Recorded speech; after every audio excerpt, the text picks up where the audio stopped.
We back, we back. So yeah, he did a Zelda rap back in the day, nerdcore rap too. I learned some deep lore today. Yeah, yeah, yeah. Roger was there and he said a bad word. He said, "Bitch, I'm a volt switch." Okay. Let's see what Jay's cooking up, man. Jay. So I didn't really see the whole thing. I'm very, very, very. No, she dropped off some money. Very, very contentious video, I guess, or I don't know how I don't know. Maybe you guys could tell me what happened with Jay. Like I think he put out a video or he made a comment and people were turning on him or saying he's not a good One Piece content creator or something. I don't know. I kind of saw it tangentially because I think Townsy had quote tweeted it. I didn't follow it because I just don't care for One Piece drama at all, and the One Piece community has been very mean to me. They used to invite me to things, they don't invite me to nothing no more. So we're gonna watch his video and see what he's cooking up. Um, should have it here. See how it looks. I think this is the video. It's called "The Arc That Shook My Faith in One Piece." It's 53 minutes long. Glam, do you have the backstory, bro?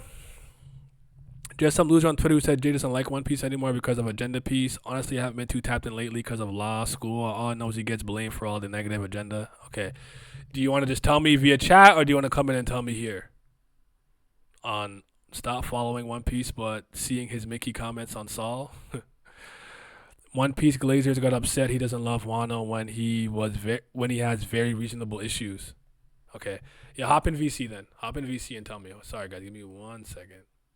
Then we'll start because I actually do have a few things I have to get done today and drop off some stuff for my girl. Did I open Discord? Hello, Discord? Why'd you take so damn long to open? I also have the knowledge. Let Glam explain. I'm bad explaining. Okay, Glam will explain to me. We'll hop into VC. I went to the wrong VC. There we go. All right, lay it on me. Give me the Okay. lore, man. Give me the lore, man. Um, so how far back do I want to go for this? Let's just go back to in the arc. See, Okay. we're gonna go all the way back to the fucking wee old days of chapter 970. Okay. You recall what occurred in that chapter, Naya? That but everyone lived. No, that was when Odin fought Kaido. Mm-hmm. And that was Jay's first real sense of anger at the arc because of Odin not ever getting an explanation of how he scarred Kaido in the first place, and that Lost. being You already missed Bleach, by the way. Go ahead. Go ahead. and that already being the extent of the fight. Then a couple other crash outs from him occurred over the course of the arc. One was Sanji versus Black Maria. Another was Kid and his entirety. I feel like I went so hard for Kid as not a Kid fan. I feel like he deserved better. Another was the way the scabbards were used, in particular Kinemon's fake out death. Mm-hmm. And then the final one, actually, no, there were two final ones. There was Kaido's backstory that set him off. And then there was the Kurozumi were born to burn shit from Hiyori in the last chapter. Why does that bother everybody so much? Because, the reason I thought it was bad writing is because it gives the impression that the Kozuki clan were in the right the entire time when it came to like culturally genociding the Kurozumi clan. Hell That was yeah. even before. That was Fuck. even before the Kurozumi clan turned on them. By the way, I might add. So Um, fuck your clan if you're not my clan. This is feudal Japan, bro. It's killed or be killed. from the I don't. moral I, standpoint, sir, we're pirates. Who cares? Well, they're samurai, I they're guess. not pirates. They're honorary Nippon. Don't do that. Gaijin. Yeah, yeah. The pirates are the Gaijin. They're Mhm. fucking Nipponu steel over there. Anyways, it's Okay. antithetical to like treating the Kazuki as the good guys, basically. Um, Whereas when both sides get into a war, both are morally wrong in some aspect, no matter what yes, their goals are. I got you. yes. And it's also just pure falsehood that Orochi was born to burn because it paints Orochi as like, the take in Dressrosa where people act like Dofi's born evil. That's pure cap. It's the Mm-hmm. same thing here with Orochi, where the Kozuki are basically spreading propaganda about what the Kurozumi were. And Mm. even to a certain extent, there were fans in Japan that were upset at that when Oda wrote it. I So it thought wasn't it. even just I like a thought it was. Western. I thought it was raw. She said, "Fuck them niggas, burn a spliff." And I said, facts. I feel the same way, but I'm not a good person, or honorable Nippon. To I'm a me, it was dishonorable like, nigga. yeah, to me, it was just like a writing thing. Like, I don't really care about the moral argument. It's just, if you're trying to portray Hiyori and Momonosuke as like morally upstanding characters, then you can't have them say shit like that. Like, Fanu said that Kurozumi also means black charcoal, so it's a play on yes, words. it was a stupid ass pun that he tried to fit in there that nobody liked. Oh, okay, so continue with the J stuff. Crash outs. So then all those crash outs occurred, and there were discussions with me and Dritz and Moors. Did he like Egghead? Yes, he did. Why is Egghead is not any better than Wano, bro? I swear to God, it's not. Continue though. There were discussions throughout that whole arc from him between me and Morge and Dritz and the Trolados and a couple other The brothers, people. yes. Eric Yeah, and yes, Christian. and Christian, yes. Where we're constantly talking about how wide the arc is bad and like he agrees with a lot of points, but he's just kind of stilling. But he has to make content at the same time. Mm-hmm. So then he has to force himself to perform a tech that Brago did, where he has to treat the story like a casual, take it what it is type mindset to not fucking lose his mind every chapter he reads. And that's in the midst of Wano. Mm-hmm. Then Egghead comes and restores his faith in Oda. He thinks, in the time, he doesn't realize this, but he realizes it's only a momentary like respite for him. Because when Elbaf starts, Jay feels apathetic to when it starts. Mm-hmm. And then he's telling me this as this is ramping up to this point. Then this is the craziest story of all time. I want to just give details on here just for this. The man goes to church. He goes to church, and as he's praying, he had also been at the same time reading a self-help book at the same time as this. And as he's sitting there, he literally told me this story the day of when he wanted to do this video. He comes to the realization that he is not being authentic as a content creator. Mm-hmm. And authentic to himself when it comes to his feelings on Wano and his feelings on One Piece as a whole. And then as soon as he comes to that decision, this man viscerally reacts. He drops a tweet shitting all over Wano and Yamato, then sends me the tweet that says, I'm making a video about this. And I go fucking like, what? Because I never expected him to take this stance. Mm-hmm. So then he and I basically write it with him consulting the whole time for this. And he and I wanted to get this out because for Jay, it's a way to explain the way he feels. He's not trying to change anybody's mind. But also he and I both agreed that the reason it was important to make the video is because there has not been a single content creator as of this point that's had a large enough voice in the community that has said Wano is, without a doubt and in no uncertain terms, a bad arc. There have been people like Roger who shit on certain things about it, but then say, oh, I still enjoyed it for the most part. Mm. But I think even he started to kind of switch that stance up as of recently. I swear every time I see Roger drop something, it's not One Piece. It's like games that I've played, this he does not care anymore. Yes. Mm-hmm.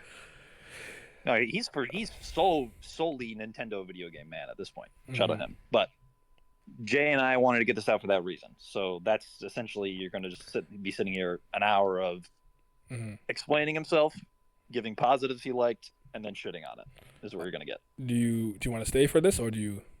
No, I'm going to let you cook because I'm also in an argument about Robin and Saul right now with other people. So. Okay. I was just going to say this, or like, I and this is not me accusing Jay personally, but I told you guys that I've said this a few times where people, I'm like, there's a lot of content creators making One Piece videos who are not being authentic about their opinion, and I'm getting the real opinion in group chats and in Discord calls and stuff like that. Mm-hmm. And I guess some people maybe didn't realize they were. That's fair, but Jay knew he was. He's just tired. He's just tired of being that now. Like he's fully said, no, I'm done. Yeah. And, yeah.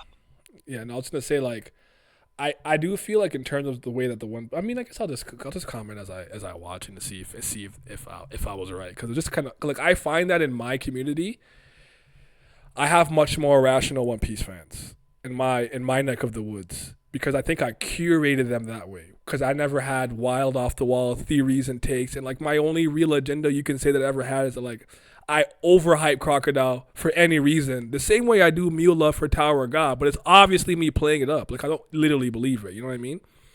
Mm-hmm. Whereas basically what I'm saying is I do believe a lot of content creators had put that upon themselves because of the way they curated their own audience, and it grew a lot. They grew a lot, and it is what it is. But it's like I had someone come to me and tell me they felt stuck because of the way they kind of covered something, and they wanted to cover it in a more analytical way, but they were doing it in a more hype way with more screaming and stuff. And I'm just like, well, like you have to kind of lay the bed that you made. So, you know. Yep.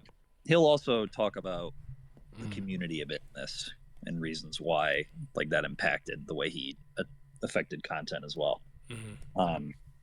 And actually, it seems that the argument is over now. So because his fans are pretty like him and Brago's fans are pretty like rabid. Like I on like, YouTube, any pretty good. yeah, rabid. Okay, fair enough. Like when I have crazy comments about you don't like Zoro, you're a dumb black. It's not my community. It's people from other One Piece content creators coming to me. It's not Twitter. Yeah.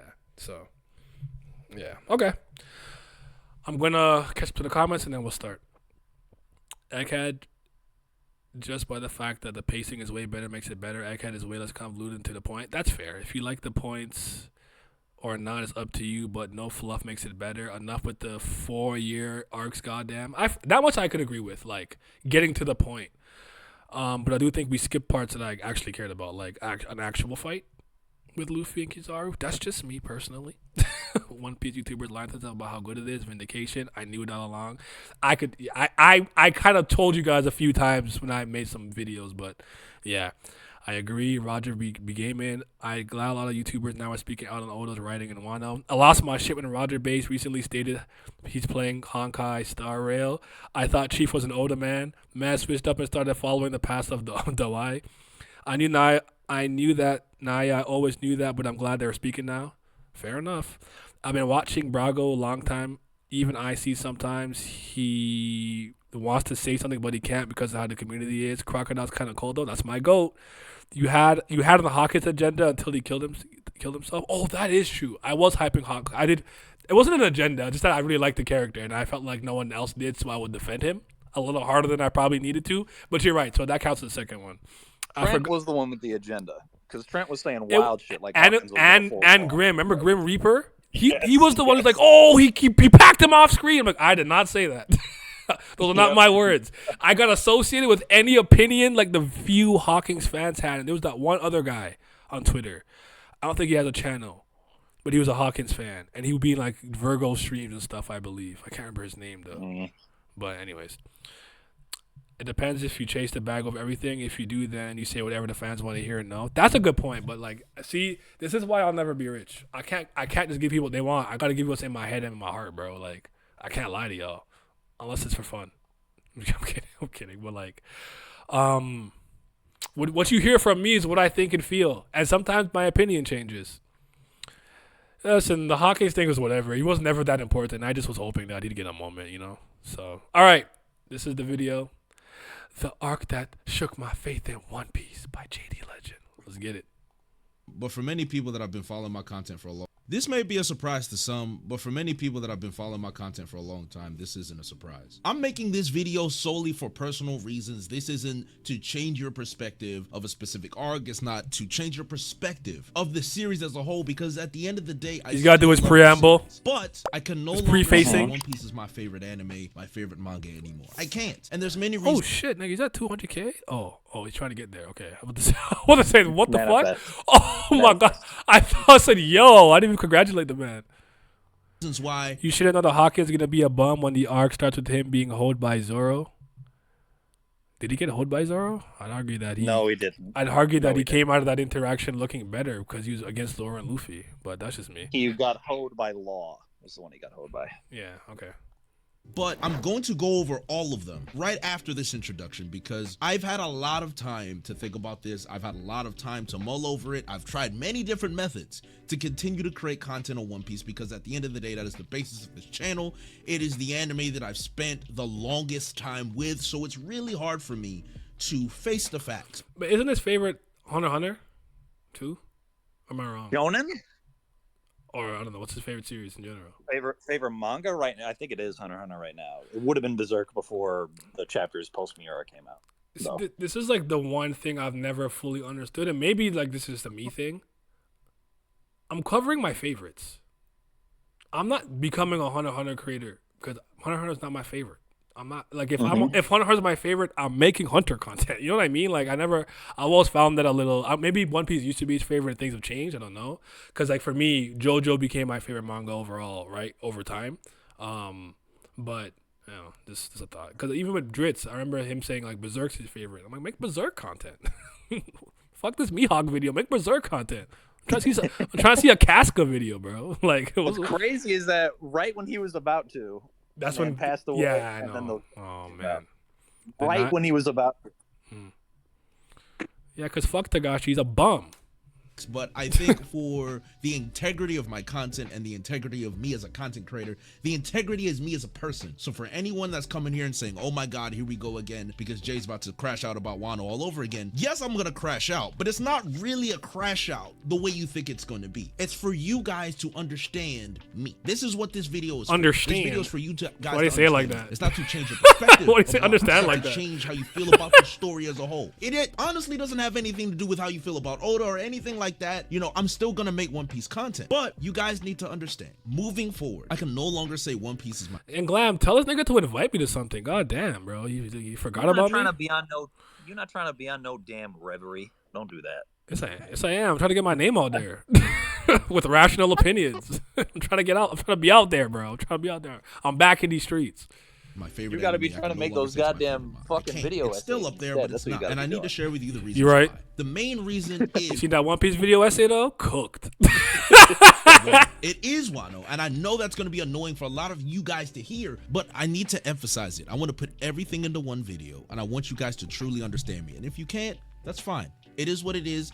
But everyone that is wondering why Jay always crashes out about Wano, why doesn't he just stop making One Piece content? Why doesn't he just drop the series? Here's going to be why. So before we get into the negatives, right, I want to start off with the positives because I want people to understand that I still love the story, and I also want people to understand, right? So with One Piece, I'm not talking about the necessarily all the big videos like the top 30. I don't want to do that ever again in my life. I'm talking about just like he has a thing where like he'll just talk to like Beyond Legends, what you're talking about?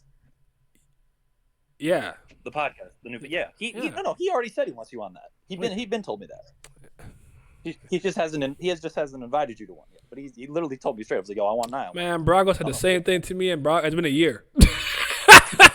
It's been a year. That's all I'm saying. Yeah, but Brago's flaky as shit, and you know that. They used to like me. They used to care about me. I used to be their friend. How y'all watch One Piece and don't care about your knock? Y'all fake. One Piece is arguably the most, how would I describe this? I would say One Piece is the most cohesive story that we have in the media.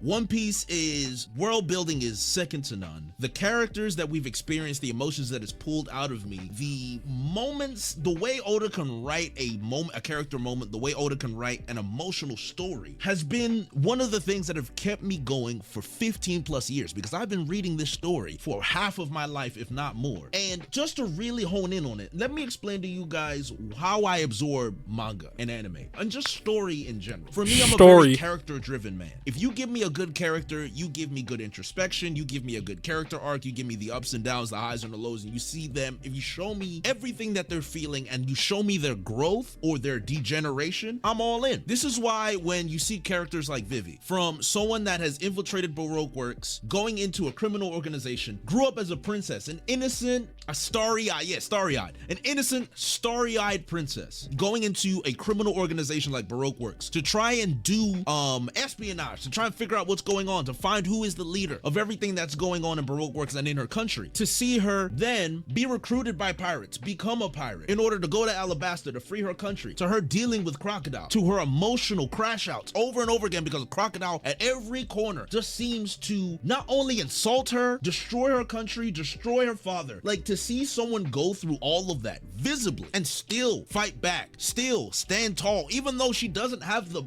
physical strength to do anything, she has the brains, she has the grit, she has the grind, she has the passion, she has the voice, she has the eloquence to make change and to do something about it. That to me is an extremely compelling character, and that's why Alabasta was so good for me. You look at Nami in Arlong Park, like, you see everything that she went through, very similar to Vivi, in fact. Sanji in Baratie. You have in Marineford, again. Crocodile, underrated villain, not gonna lie. Crocodile's the best.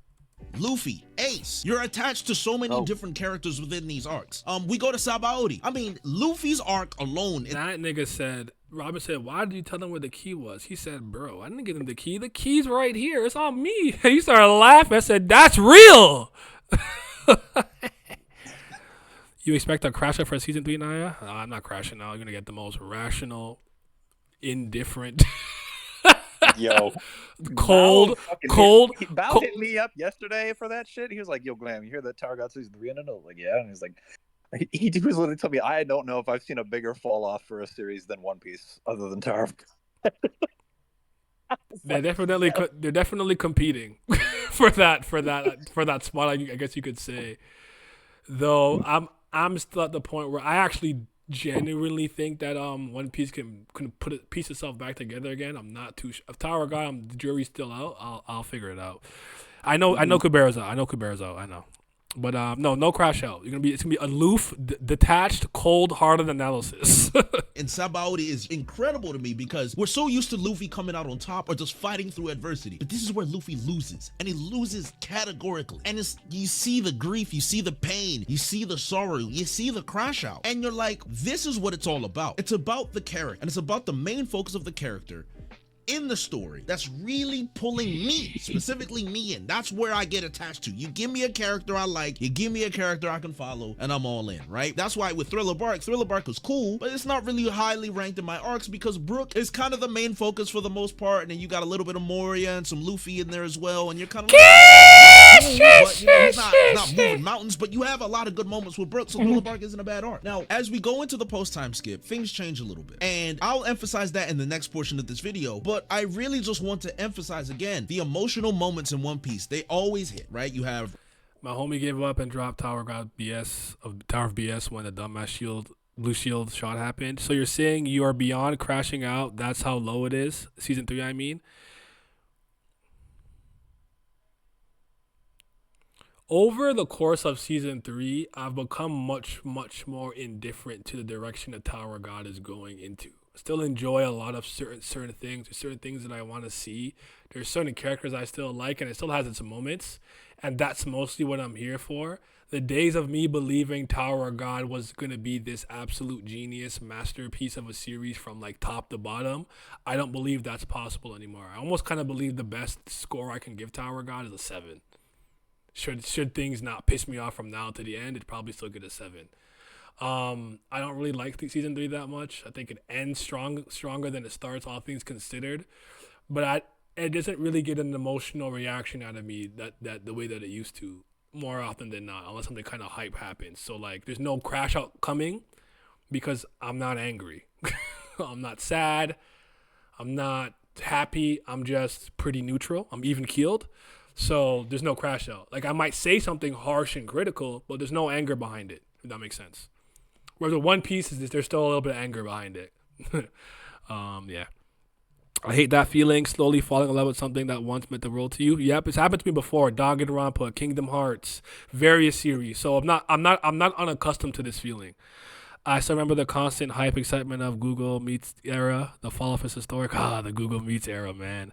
I mean, SLU pretty much said he lost the plot in the last chapter notes. No? Yes, but I don't care about people acknowledging their mistakes. I care about them fixing it. Him being like, I done goofed, and then season 4 is not any better, will just piss me off. So I have to see him execute the changes. I'm stopping a lot. Robin, I Want to Live, and Ennis Lobby. I mean, Robin, the center focus of Water 7 and Ennis Lobby and I Want to Live and the O'Hara flashback. Like, you're really invested in Robin. And then you have Usopp versus Luffy in Water 7 as well. I mean, like, Usopp's arc in Water 7 is immaculate. You're frustrated with him, you hate him, but then you understand him, you grieve for him, you're locked in, right? The Frankie family, what they do to him, you get locked in. So these are the things that are pulling me in, these character-driven moments, these character-driven plots where I'm like, yo, I'm all in, even with Dressrosa. Rebecca's kind of mid.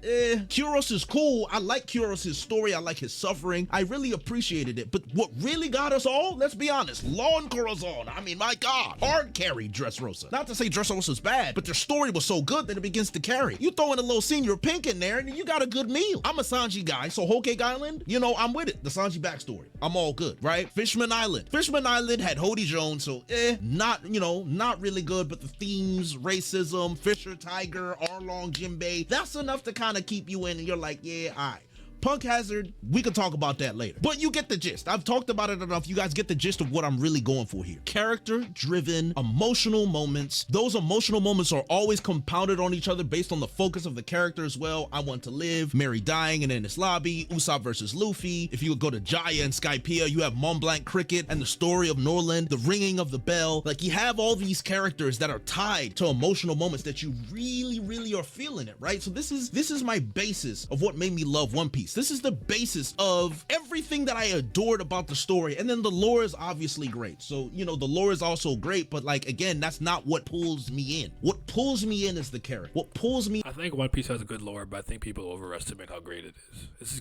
I think it's good. It's solid. It's like above average. It's not great, in my opinion. in is the investment in the character. See, it's the pinnacle zenith the of drawing literature. and the drawing of the character emotions, the how Oda intricately guides you through the character arcs, how he always capitalizes and doesn't waste your time. He capitalizes on the small character moments that you didn't pay attention to at first, and then he gives you a callback. You're like, whoa, wait a minute. Oh, how did I miss that? That's excellent. So like, you see the picture I'm painting here. You know, my time was respected when I noticed things about certain characters, and Oda would always deliver. You know, he might say this, but I'm gonna say this real quick. I do think people underestimate how much more annoying it is when a series you like isn't maybe performing the way that you want it to, when you have to take time out of your day to react and make content to it, as opposed to just reading it on your phone and going on with your day.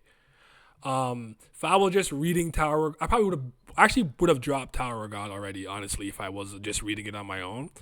I do admit you probably could have got me to come back at the very least. If you said Urek and Loose like we're fighting, I probably would have been like, okay, hold on, I'm trying to see that. Whether or not I skip straight to it without context or just ask for the backstory or read up until that point, I don't know. But it depended on how I felt that day. But people do underestimate when you're taking time and energy out of your own day to do this stuff, it hurts a bit more when it doesn't deliver. It would come back full circle. The characters themselves, are they deep in the story? Are they an integral part of the arc? Do they show enough character and personality for you to be invested? Can I resonate with them? Can I relate to them? Like, am I understanding the themes and the things that are coming across? Like, these are the things that By the way, Glenn, really struck me about One Piece. And the you need to sad play thing Cassette about Beast. it is, all of those things that Oda had built 15 years. That game is special, bro. I still think Wait. Koromon might be my favorite monster tamer, but Cassette Beast is the best one that I've played. It's actually incredible. I can't believe what I'm experiencing right now. I'm addicted, bro. Cassette Beast? Cassette Beast. As in, like, Yes. I've never spoken to you about it before at all.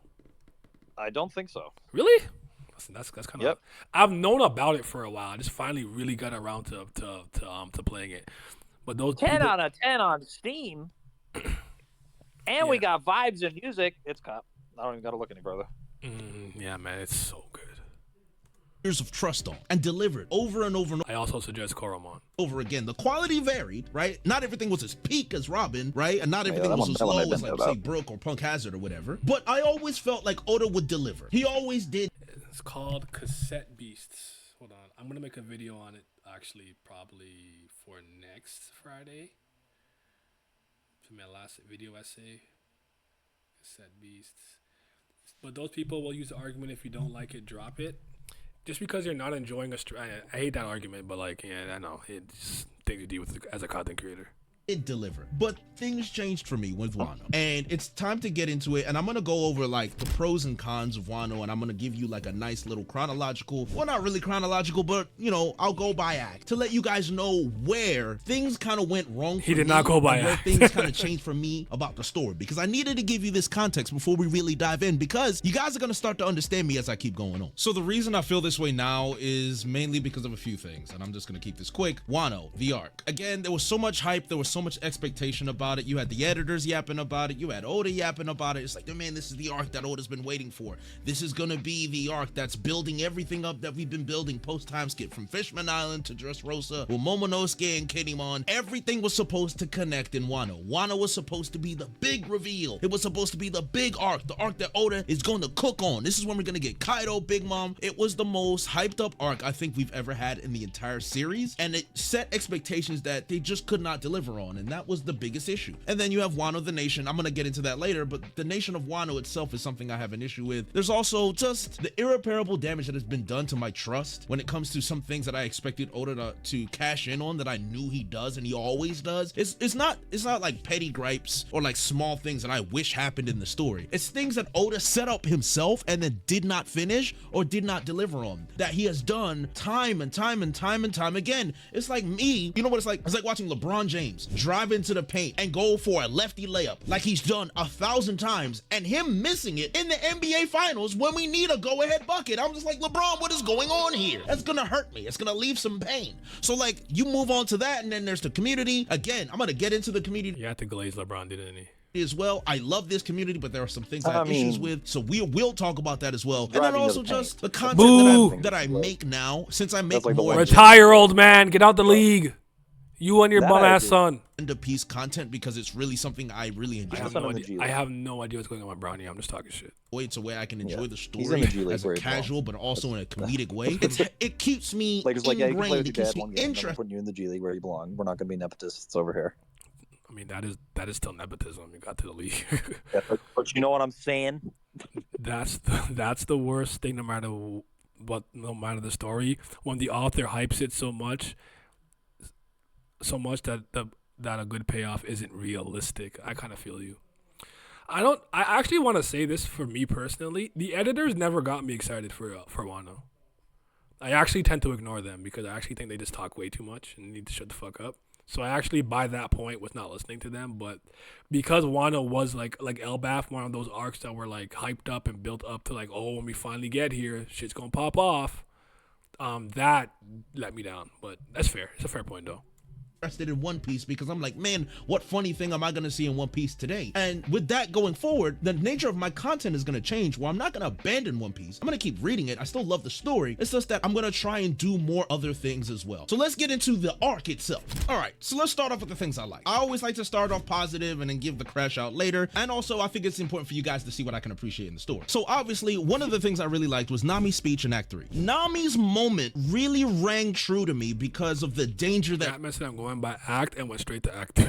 she was in. Nami is not a combatant like that. Nami is not a freak like Zoro or Jinbei and Sanji that can, take damage and, get hit by ships and cut by blades and take, honestly, ungodly levels of punishment and just be like, all right, well, I'm still going to be good. I'm going to fight. Nami is getting headbutted by ulti, like a Tobi Roppo, someone who is a Zoan, someone who is using haki, someone who is, and she's headbutting Nami multiple times. Nami not built like that, but she's still in that moment where ulti said, hey, denounce the Pirate King, denounce him, tell him. Nami is like, he gonna be the Pirate King, so I guess I'm gonna die. It is what it is. I'm like, go ahead, Queen. Yes, I'm all in on that. It's a great character moment for Nami, and Nami's one of the characters in the story that really hasn't lost that much development and speed. She's really just kept going and stayed consistent. So, I love Nami. Now, I know some people will crash out over that statement, but we're not here for that. But one of the other things I loved as well, Kaido himself. Like, I'm also under the impression that I do think that people find that these characters go through development and they kind of don't.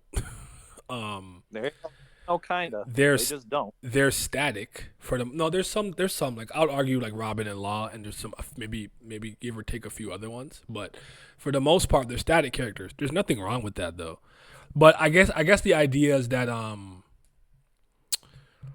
of them shouldn't be. Nami freaked out Luffy on Skypiea Yeah. When Eneru was snapping, and he's like, "You're the future crewmate of the Pirate King. Relax." So this was that moment coming full circle. Maybe, probably reaching, but yeah, like Definitely. Nami's the same fucking character.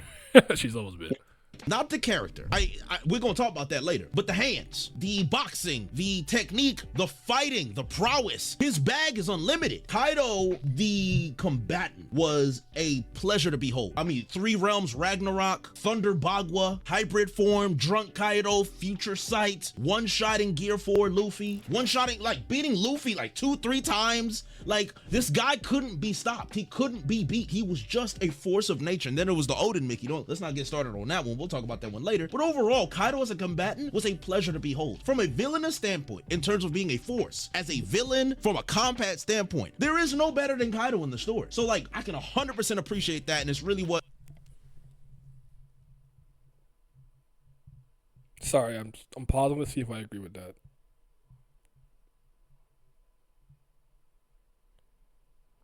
As far as forces of nature and antagonist combat showcases, Kaido was the best.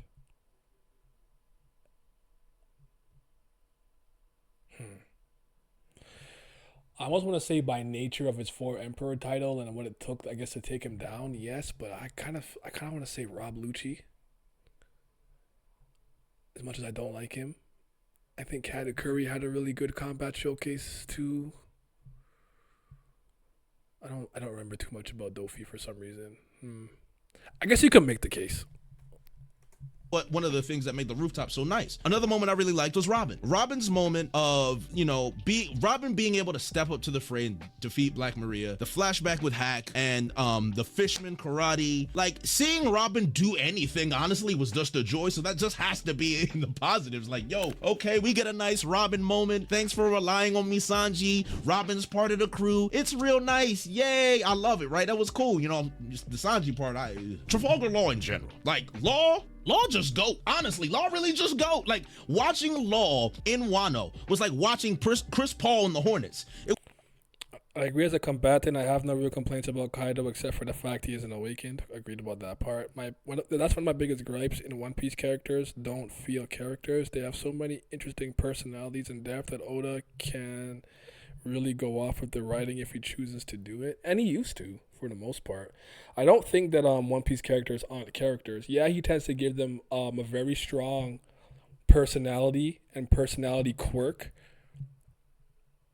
sometimes in tandem with their powers and power sets. And I think that's fine, especially when you have so many characters. I get why a lot of these Japanese authors do this. But I just felt that lately a lot of the main cast hasn't had a chance to properly shine and do anything super duper meaningful, I guess. He did fight the whole raid, basically. He was the best. He had the D-bag, I get that. This is why I get it. By nature of the arc and the nature of his titles as an emperor, I get it, but I still think you could make the case for like a Rob Lucci, make a case for a Katakuri. But Kaido showed up, man. I enjoyed watching him fight for the most part.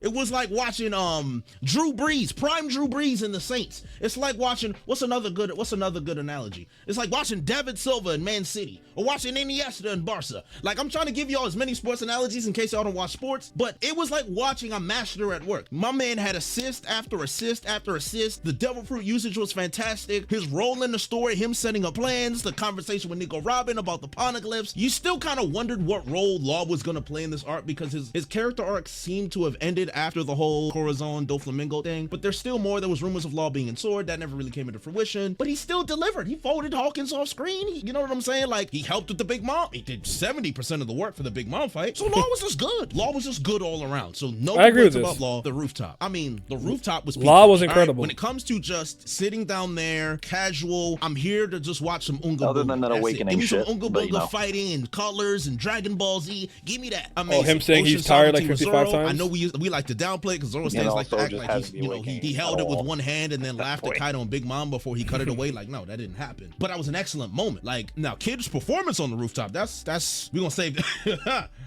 But the rooftop was excellent. Killer showed out, Law showed out, Zoro showed out, Kid did something. And Big Mom and Kaido were great too. Big Mom's Indra. I mean, yo, Big Mom was kind of frying up there. So, you know, that was great. A more character-driven moment that I really liked was Yasue. And it's also gonna be one of my gripes because I think Yasue was. Oh, I can't fucking stand this stupid Yasui nigga. Oh my god, he was not wrong. Oh my goodness, why are we pretending we like him? Why? I'm so tired of this. No one likes him. He's so fucking ugly. One of the characters early on in Wano that really pulled me in just because his story was beautiful. Like the fact that he forcibly ate the smile to relate to Toko, his daughter. The fact that he lived in Okobore town and ate the smile to, you know, like feel what they're going through. He was kind of the poster child for the evil of the smile and Orochi's evil. And he kind of led you into the story. Mensa said, hey, yo, relax. Thank you for the subscription. But I cannot stand nothing about this nigga and the fact that that other girl was. I don't care. I don't care. I don't fucking. I agree. Yay! He liked it. I feel Oda hold Killer. In what way? Killer was never good in the first place. He couldn't have been hoed. Mm-hmm. Or when Law said, I use the Awakening one last time, then I'm done, then proceed to spam it the next few chapters, that was funny. I don't give a single solitary fuck about him. That's what I'm saying, bro. Like, I was so happy he died. Like, good riddance. He was like the first emotional catalyst for Wano where you're like, man, I'm feeling his story. No, then we're he not. dies and then he gives the speech. No, we didn't Zoro care. was frustrated and Zoro spent so much time with him. He was Tony Yasu at the time. Zoro was attached. Like the story. Zoro got stopped by that waste man that was with Kumurasaki. He's not that good. I'm kidding. Between Zoro and Tony Yasu. Actually, you know what? I said, Zoro fans. Come at me. Bitch ass niggas. So it was awesome to the point where Zoro was like, yo, I gotta kill Orochi for you. How y'all Zoro fans and he don't lift? How you Zoro fans and y'all fat and unathletic and not strong? Go fix your life, man.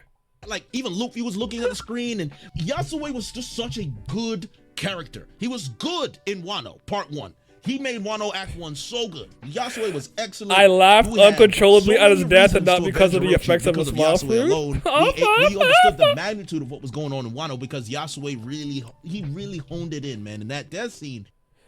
Killer got hold because he got forced a smile and didn't get no powers or any sort of revenge against his torturers. Okay. They like putting things in their mouths like Zoro. Pause. They do. You know, real nigga tears, bro. Real. Zoro is well, gay I as wasn't fuck. gonna say that, but hey, yeah, we're here now. But yeah, the Roger and Whitebeard flashback. I mean, in Odin's flashback, right? Come on. And the right? wings of the Do we Pirate even need to King. go into depth about that? Like No. Roger, And Whitebeard, the Conqueror's pervert. Hockey, their prime, Odin, Whitebeard, a divine departure. We get named attacks for Roger. We're getting lore, the 2 sovereign prophecies. We're getting callbacks of young Frankie and Tom, and we're going to Fishman Island and the Joy Boys, and then I'm like, Roger, he laughed. I mean, guys, these are moments that as One Piece fans, you're sitting down, I'm like, oh, like I'm feeling it, Oda. It's like that Vince Carter meme. I'm like, yes, Oda, yes. To me, that was like the best like montage flashback, but I don't think that flashback moves me to the same degree it moves other people. I don't dislike it. It's just very montagey. This is great, right? So you can tell, like in Wano, there was things I'm enjoying. I'm like, yeah, this is great. Then we have outside of Wano itself, and we still consider this, but outside of just Wano, like the Blackbeard, Sabo, what happened with the revolutionaries. I dislike Odin's flashback for show. Oh, okay. I do like everything that happened on that was not on Wano. All of these parts moved me the most in the Everything that wasn't Odin in his own flashback was good. I think that's pretty indicative of the flashback. But also, I mean, in general, like for Wano, as soon as we weren't on Wano, we're looking at like Beehive or whatever was going on, man. Those parts were raw. It's the storming of Mary Joa, all of that That's stuff all had you happened. know, So yeah. that was the cool stuff. Everything as well. that had nothing to do Sanji's with it, Germa goes. DNA and his Ifrit Jambe was good as well. Like his whole abandoning the burden of his past and destroying the raid suit and moving forward. It was a controversial decision, but I think it was good to see introspection from Sanji and to see him make a choice to take back his life. You should have kept that fucking raid suit, man. For every good thing about the flashback, Odin existed to take it back down 2 notches. I like the flashback because it didn't overstay its welcome. Funnily enough, everything that wasn't in Odin's flashback was great. Oda tried too hard to get me to like Odin. Yep. Whitebeard took a hit. The I laugh moment didn't move me, not an inch. I find it's interesting to me. I think that moment will mean more to me when I like get the full context. Like for now, it's like okay, cool. life and to own up to things, and he ended up getting some of the powers anyway, and then he got his own upgrade, Ifrit Jambi, which was fantastic. We got an Arlong Park combo. So the Sanji stuff was cool. There was a little bit of Mickey in there, but for the most part, if I'm talking about what I liked it.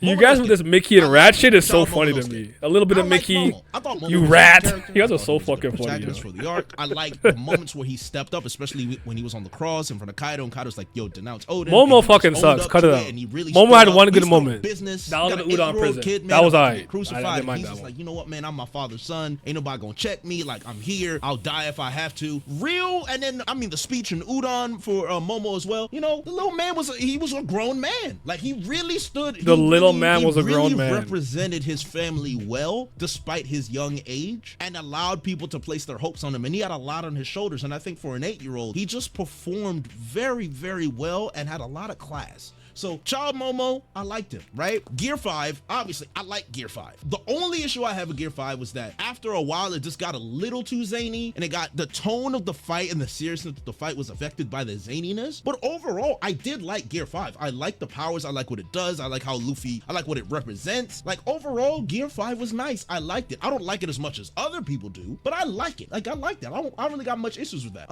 Another thing, Kaido versus... I do like Gear 5. Gift fear. I'm so fucking tired. Gear 5th. That shit a retcon though. But why did it happen? Like, I just want to know Facts. what was the conditions for him activating that? That's all I've ever asked. Like, as much as it's making fights like Looney Tunes, whatever, like Toon Force, okay, I get it, like whatever, like I'm okay with that. That doesn't bother me too much, except for the fact I can't tell when he's hurting somebody or not hurting them. It makes it hard for me to tell if an attack is goofy or damagey, but why? Why, when Kaido knocked him out that time, his heartbeat was doing the drums of liberation? What was the reason? That's my biggest problem. Gear 5 is still ass. My man PTSD's coming back. The worst thing for Momo's character was aging him. I get the decision because he's got to be older to be the Shogun, but bruh, I didn't think Momo had class at all. He does not. Time out. He does not have to be older to be the Shogun. The fuck kind of shit is that? I don't know.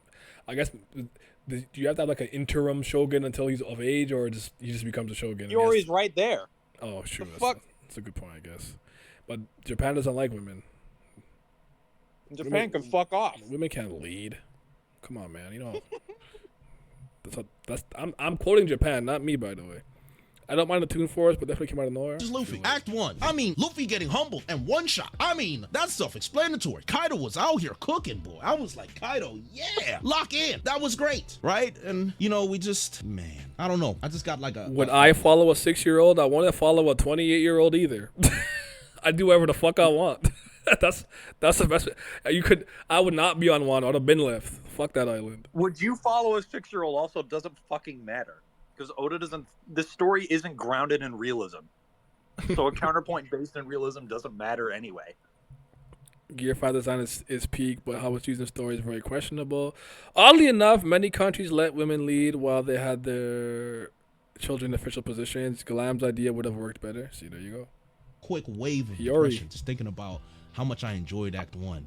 And as we go from Act 1 She to got Act the 2, propaganda man. going. Too. Anywho, let's keep going. Luffy's speech in Udon was He's excellent. cooking already. Right? Great speech in Udon with the poison in his veins and all that stuff. I was like, bro, all right, Luffy, you know, you're giving real Nelson Mandela vibes. Like we're locked in. Nelson Shuten Mandela Maru, vibes. specifically when he was Shuten Maru, Ashura Doji. Remember when he first came in as well? You know, 20 Yo, my years, goat he Chungus suffered samurai, the nonsense of Ashura Orochi Doji, Kaido. is the 20 best years fat he waited samurai for the I've ever Nine seen in my Sabbath to come life. back, him holding that grudge, the Sanachi flashback, like. Shuten Maru, Ashura Doji, I liked him. I liked his introduction. I liked his anger towards the scabbards. I liked his story. So Shuten Maru, I specifically say Shuten Maru because after that, they kind of just, I mean, they killed my man, but they just let him explode. My man just explode. He died from dynamite. Like he's a Looney Tunes kid. Like, how you gonna let Ashura Doji go out like that? The guy that was boxing with Odin, the one that was supposed to be one of the strongest scabbards, and he got it. It's not the crash up part. Let me slow down. I'm talking about what I like here. I'm talking about what I I like. Yeah. Kinemon before the death, fake out. Kinemon was good. I liked Kinemon overall. I never really had any issues with Kinemon at all. I liked him in the flashback. I like his story. I liked him pre-Wano as well. I think Kinemon was good. I think he was good. That fake out death was. I'll get to that again. I mentioned Okabore Town and the smile infections. That all is grouped up with Yatsue as well. Again, that scene with the woman holding that knife to the baby because they can't eat anything and they can't express their emotions because they're laughing. So it's just a really sick thing for that people to go through. So Okabore Town and the smile, very, very good devices to let you know what was going on in Wano, right? So this, again, this is a lot of Act 1 stuff and some other stuff littered around, but that's some of the stuff I enjoyed. And then we have the neutrals, you know, Tama, we like Tama. Tama's cool. I'm Team Toko, so it is what it is. You're gonna have to hold that. Tama was cool. The Ace stuff, the Ace reveal stuff, the plotline with Ace, that was cool. I enjoyed that. King and Queen were cool as well. I think my frustration with King is the swordsman thing, but we'll get to that. We're gonna talk about that more. And in Queen, I mean, he's kind of Sigma, like really Sigma, like Sigma incel, you know, borderline on that. Hey, but like Brago, What does that mean? What does that mean, Clam? What? He's kind of Sigma incel. I don't know. What the fuck does that mean? Oh, I think it's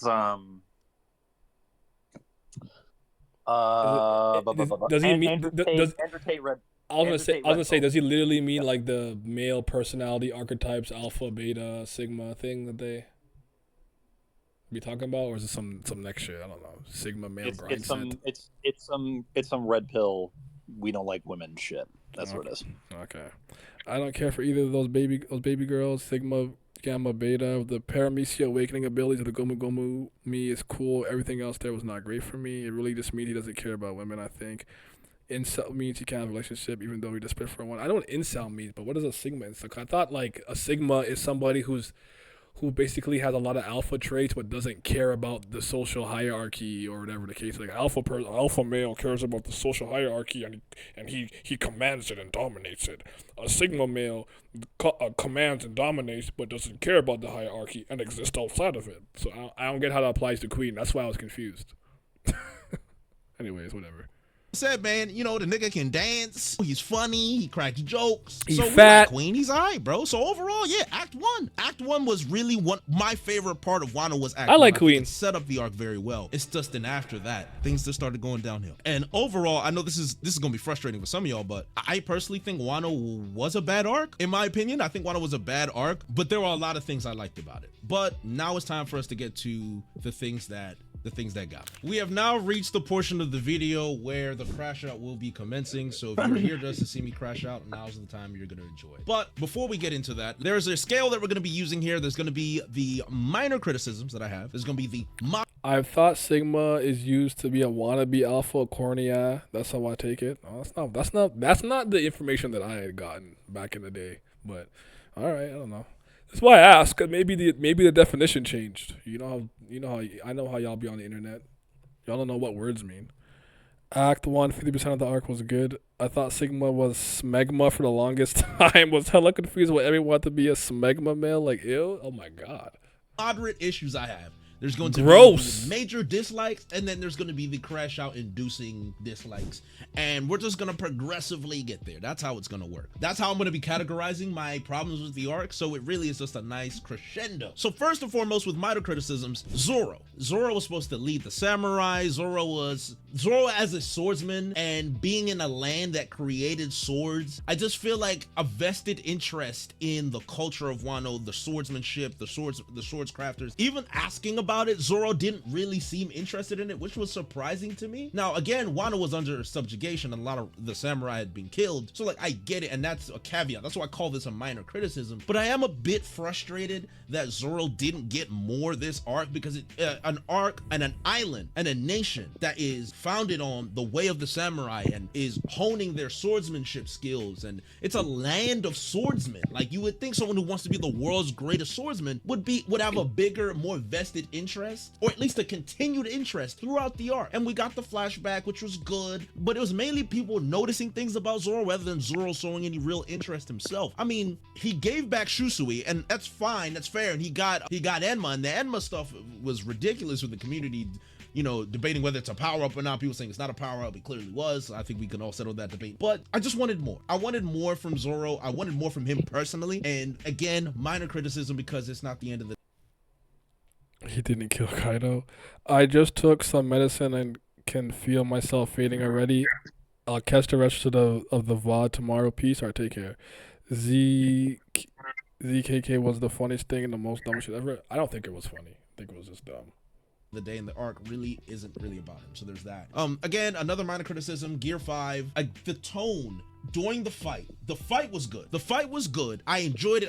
Especially when it first happened and he's like bouncing Kaido around and Kaido's scared and there's the Looney Tune reactions. Like, it was funny, I laughed, haha. But I think after 2, 3, 4 chapters, I was just like, okay, so the tone of this fight is getting a little wacky, and it's not as I would expect this to be, considering Oda Mikishima's about to fall in the Flower Capital, and Kaido's evil, and all that other stuff. So, again, minor criticism, but, there's that. Adult Momonosuke, I see why it was done, but I don't like it. I think a lot of his character and a lot of his charm came from the fact that he was 8 years old, and the appearance of this small, diminutive child against this freak of nature, Kaido, and this political disaster class that Orochi had created in his country, and all of that being all of him having to bear that weight on his shoulders, all of that on his shoulders, and him challenging everything that went on there was so brave and so noble, and it really fed his character well. And I think the moment he grew and his appearance changed, it kind of took away that luster. Again, minor gripe, but that's kind of one of the small things I'm like, I don't know about that one.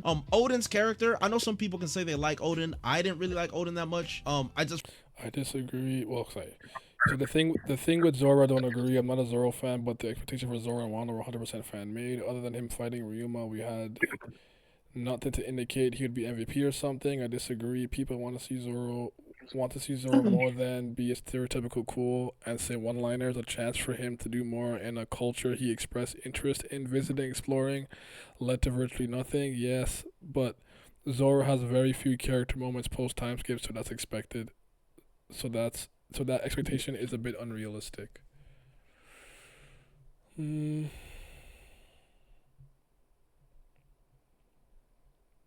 just thought there'd be more. I don't know that I cared about him being like, I'm so interested in samurai culture, swords, if he didn't have legitimate familial connections to the country, I'd agree, but he does. See, that bothers me more than anything. That he's related to that I didn't like. But you know my take on Zoro. Like, I want him to be a random from East Blue. I don't want him to have any special lineage in any capacity. That's more interesting to me. We have it with Sanji and Luffy already. Dragon and Garp. Garp, Dragon, Luffy. The Germa blood and whatever with Judge and Sora. What's the mom's name? Sora. Sanji's mom's name. Yeah. Like all the Germa gene and stuff, like we already had that. Like Zoro didn't need that, in my opinion. But I think I think the thing that with surrounding Zoro that maybe bothered me more is like I was expecting maybe that like Mihawk would have like came to Wano at some point to show off or hone his skills, and nothing of that really came through. Seemed like a weird island for Mihawk to never be on or visit in any capacity as a swordsman. If he's the greatest, did he prove that? Like, that probably was a minor issue I had more than Zoro becoming some samurai leading whatever the fuck. Does that make sense? Yeah. Zoro and Elaine getting holding arcs that have ties to them. SIU and Oda chill at the same time. Chill at the same coffee house. Oda showed us he is very stoic, and he will stay that way. Either you like it or I'm not defending it, but that's what Zoro is. One-liner every 30 chapters, cool fights, that's it. I think that's fair at this point. I just found Odin to be really shallow. I just found a lot of his decisions to be selfish, shallow. He got rewarded really for being a dickhead a lot of the times. Now he grew up and he became a better person. Obviously he married Toki, he had the kids, and they had him twerking for 5 years on Orochi's lie, and like all these things had meaning.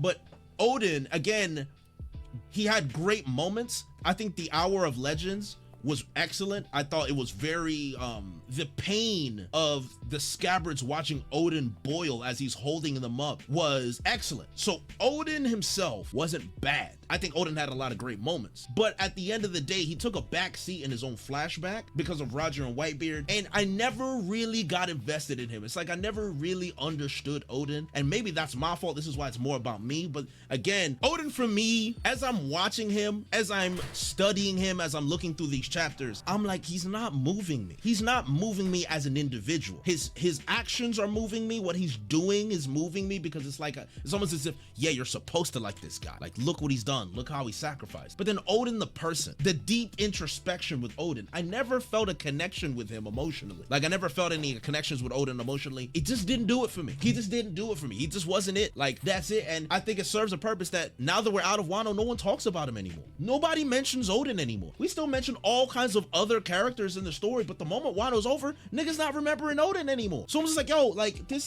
just we got caught up in the flash and we didn't look at Odin for really who he was. The Odin flashback was a mixed bag, but majority of it was good, again, because of Roger and Whitebeard. And then another minor criticism, the Big Mom Pirates. Like, why were they even here? Like, Peril Sparrow was the only one that even kind of came out here, and he got the Big Mom Pirates were really there for no reason. They came here That's to a kind good of point. serve as I forgot they were there. to That's us. that's how you know. I'm like, oh yeah, they did pull up and Marco kicked them off the waterfall. I forgot. God, the Big Mom Pirates are here. Smoothie might actually fight. We got Mount Dor. They've got Peril Sparrow. And they kind of just fall off a waterfall and never show up, and then leave Big Mom here. And that's it. They never showed up. So I was like, why were they even here? Why were the Big Mom Pirates even here? I don't know. On to moderate issues. Mothering mode. It's things like this where I'm like, this is so Mickey Mouse. Like, this is Ultian page 1. They're a threat. Usopp and Nami are running away, Tama's hurt, and Oda creates mothering mode on the spot to justify her basically off-screening page 1, even though it was on screen. The way he got destroyed, it might as well have been off screen, because we never saw him again. He got hit with a Conqueror's Haki punch, we never saw him again, and then Ulti got washed, and that was it. Threat averted. Nami finishes her off later on, completely gone. That was so Mickey Mouse. That was like, oh, by the way, Big Mom has this trait about her as well, even though you could have shown that in Whole Cake Island. I didn't see that anywhere. It just came out of nowhere. I'm like, yeah, okay, all right. Again, moderate, not the end of the world. This is why I'm putting these in categories, because there's small gripes and there's the irreparable damage that comes in. Jinbei showing up to Wano and all of the fishermen being fine. No consequences whatsoever. It was a noble sacrifice. Big Mom is rushing back, angry as ever. And you think Jinbei either paid a price, how did they get away? What happened to the fishermen who died? You're expecting when someone goes into a Yonko's territory and does what they did, for them to stay behind to let the Straw Hats escape. You know what? Let me make a comparison. How Luffy escaped Impel Down, right? Luffy escaping Impel Down, Bon Clay staying behind, and Bon Clay eventually taking the damage. I don't know if Bon Clay's dead. I don't know if that was confirmed. We have to check. But the sacrifice of Bon Clay. No, Bentham is the new leader of the Kamabaka Kingdom. What's it called? The 5.5 floor. Bon Clay is now the current leader there. He lived. He's not dead. He didn't die. New Kamaland. There you go.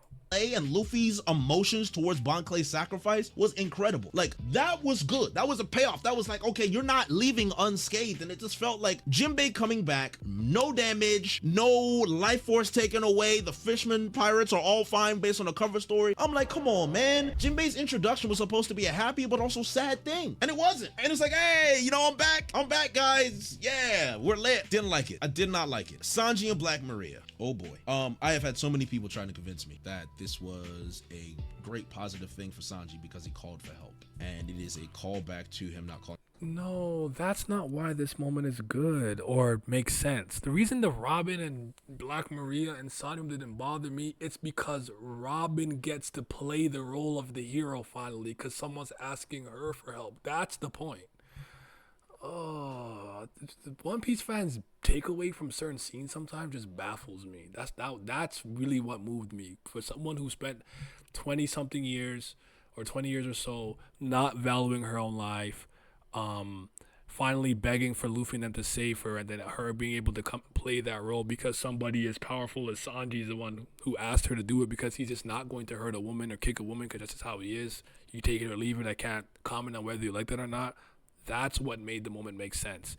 Good or bad, I'm indifferent. You make that decision for yourself, but it's not because of Sanji asking for help. That wasn't a reason. That wasn't a reason. calling for help in Whole Cake Island because Sanji likes to do things on his own. I understand that. I personally didn't see it that way. And Sanji already had his moment of quote unquote asking for help. First of all, Sanji is one of the stronger people in the Monster Trio, so he does more than he does more helping than he does like asking for help. True, but when Luffy told him to tell the damn truth about what he wanted to do, that was already resolved to me on Whole Cake Island. He said, "Tell me the damn truth. Like I wanna leave and go back to the sea with you guys." Like, all right, stop being weird. Let's go deal with this and cut.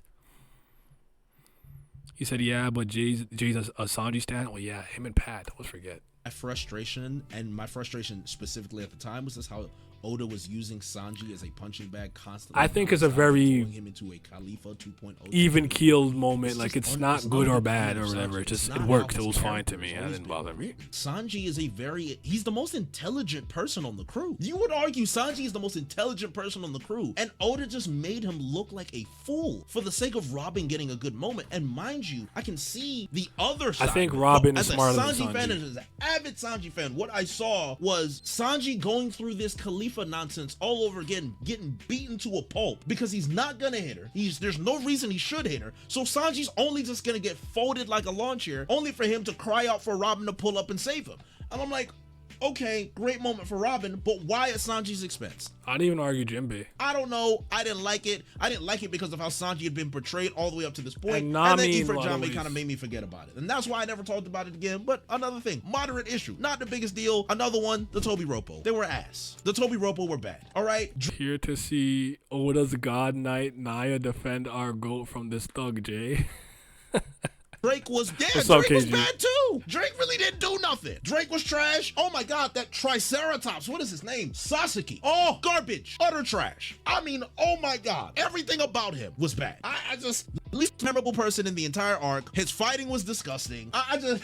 The little spin helicopter thing. I'm glad Frankie folded him, honestly. Shout out to Frankie. No shade on Frankie. Sasuke was terrible. Who's who? I mean, the Racismo was wild. We had, there was the lore dump and the Nika, plot device. Racismo with Jinbei, and then Jinbei folds him like a lawn chair. Who's who really wasn't anything else besides a racist Lucci wannabe who got folded. I'm like, all right. So no investment in that character either. Alti was the only one that we like. We like Alti. Fair. Page 1. Make it very clear. What do they call the Toby Roppo? The Flying Six. What was their English translation? They all suck.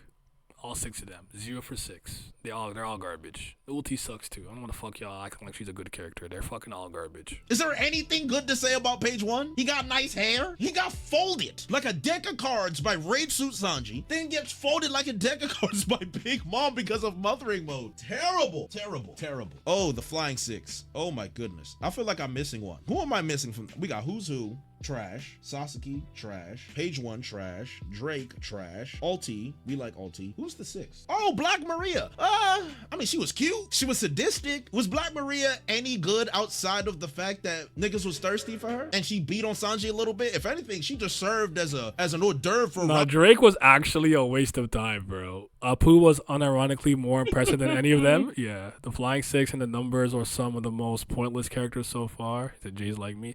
Listen, if you ask me to tell you who my favorite Flying Six is, it's actually Black Maria, but they all suck. None of them are good. Robin to get her moment. Black Maria wasn't that good either, to be honest with you. So yeah, the Toby Roppo, who are supposed to be important villains in the arc, they didn't ring true. They weren't that good. I'm not gonna lie. Now on the major dislikes. One of the things that frustrates me the most was the plot line between Zoro and Toneyasu, and Zoro having the main motivation of that arc to get revenge for Yasue. Oda frustrated me because I really bought into Zoro and Yasue's connection, Zoro's motivation, and even if Zoro wasn't going to be the one to kill Orochi, he never saw Orochi, but he had beef with him. He had personal beef with him. And Oda is good at having those moments and at least giving you an inkling that they're still there, or an action that Zoro would take where he still held on to that. But it seems like Zoro just forgot about Yasue completely. Like, completely forgot about Yasue. And it makes me sad because Yasue's sacrifice in Act 1 goes by the wayside because Zoro was supposed to carry on that frustration and anger on, because you have little Toko, in the flower capital, sweetheart, God bless her soul. She's wishing, that her daddy could see this and all this other stuff like that. And I just really, really wanted Zoro to latch onto that, but instead He got attached to Hiyori's plotline, eventually kind of went off on his own, and he was supposed to lead the samurai. Dude didn't lead the samurai. He said, I have to actually like try to recall some events. Tony Yasu was killed by Orochi, right? Glam? Huh? I said Tony Yasu was killed by Orochi, right? Yes. So ideally, if Zoro wanted revenge for him, he had to take out Orochi specifically. Like, I guess my question is, who was Zoro's conduit? What character was he supposed to take out in order to kind of, and like Orochi's not a fighter, so I kind of get the decision to not make him. Like the fighter thing shouldn't matter. Like I understand his gripe, but it's just like I think it was obvious that under no circumstance was Orochi and Zoro really gonna have like a battle. Does that make sense? Yeah. I mean, no, Zoro can just pack him up and the effect's still the same. I don't think you need a fight.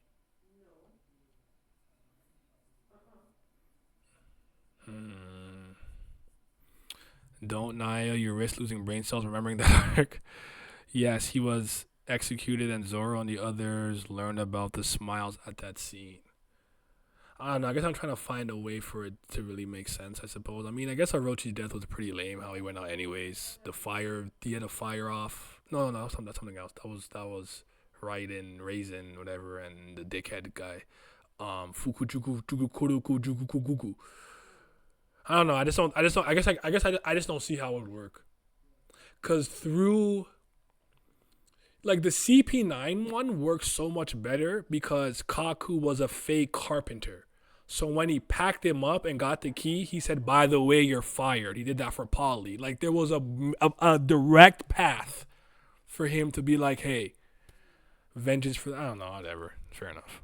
Said he wanted to kill Kaido. That was his whole arc. I'm not even gonna get into that one. ZKK was, oh my god. Oh, pain and suffering. Dealing with ZKK was one of the worst experiences of my life. But I just wanted more from Zoro. Overall, I just wanted more character stuff from Zoro. We didn't get much character stuff from Zoro in an arc that really should have been a character moment for him. We got the flashback and the King of Hell stuff, which was cool. That was good. But in terms of the character, we didn't get much from Zoro. And that was so frustrating because it started off with Zoro. It started off with the Seppuku Blade. It started off with that culture. So he learned about what Orochi did right after Toneyasu died, and Zoro said, "I'm going to log him off before Denjiro intervened." If that's the case, Zoro could have went the whole arc without learning of Orochi for all it matters. Why even set up his desire to kill him at that point? It's again, I'm not actually mad at the criticism. I just don't see the pathway to getting him to Orochi.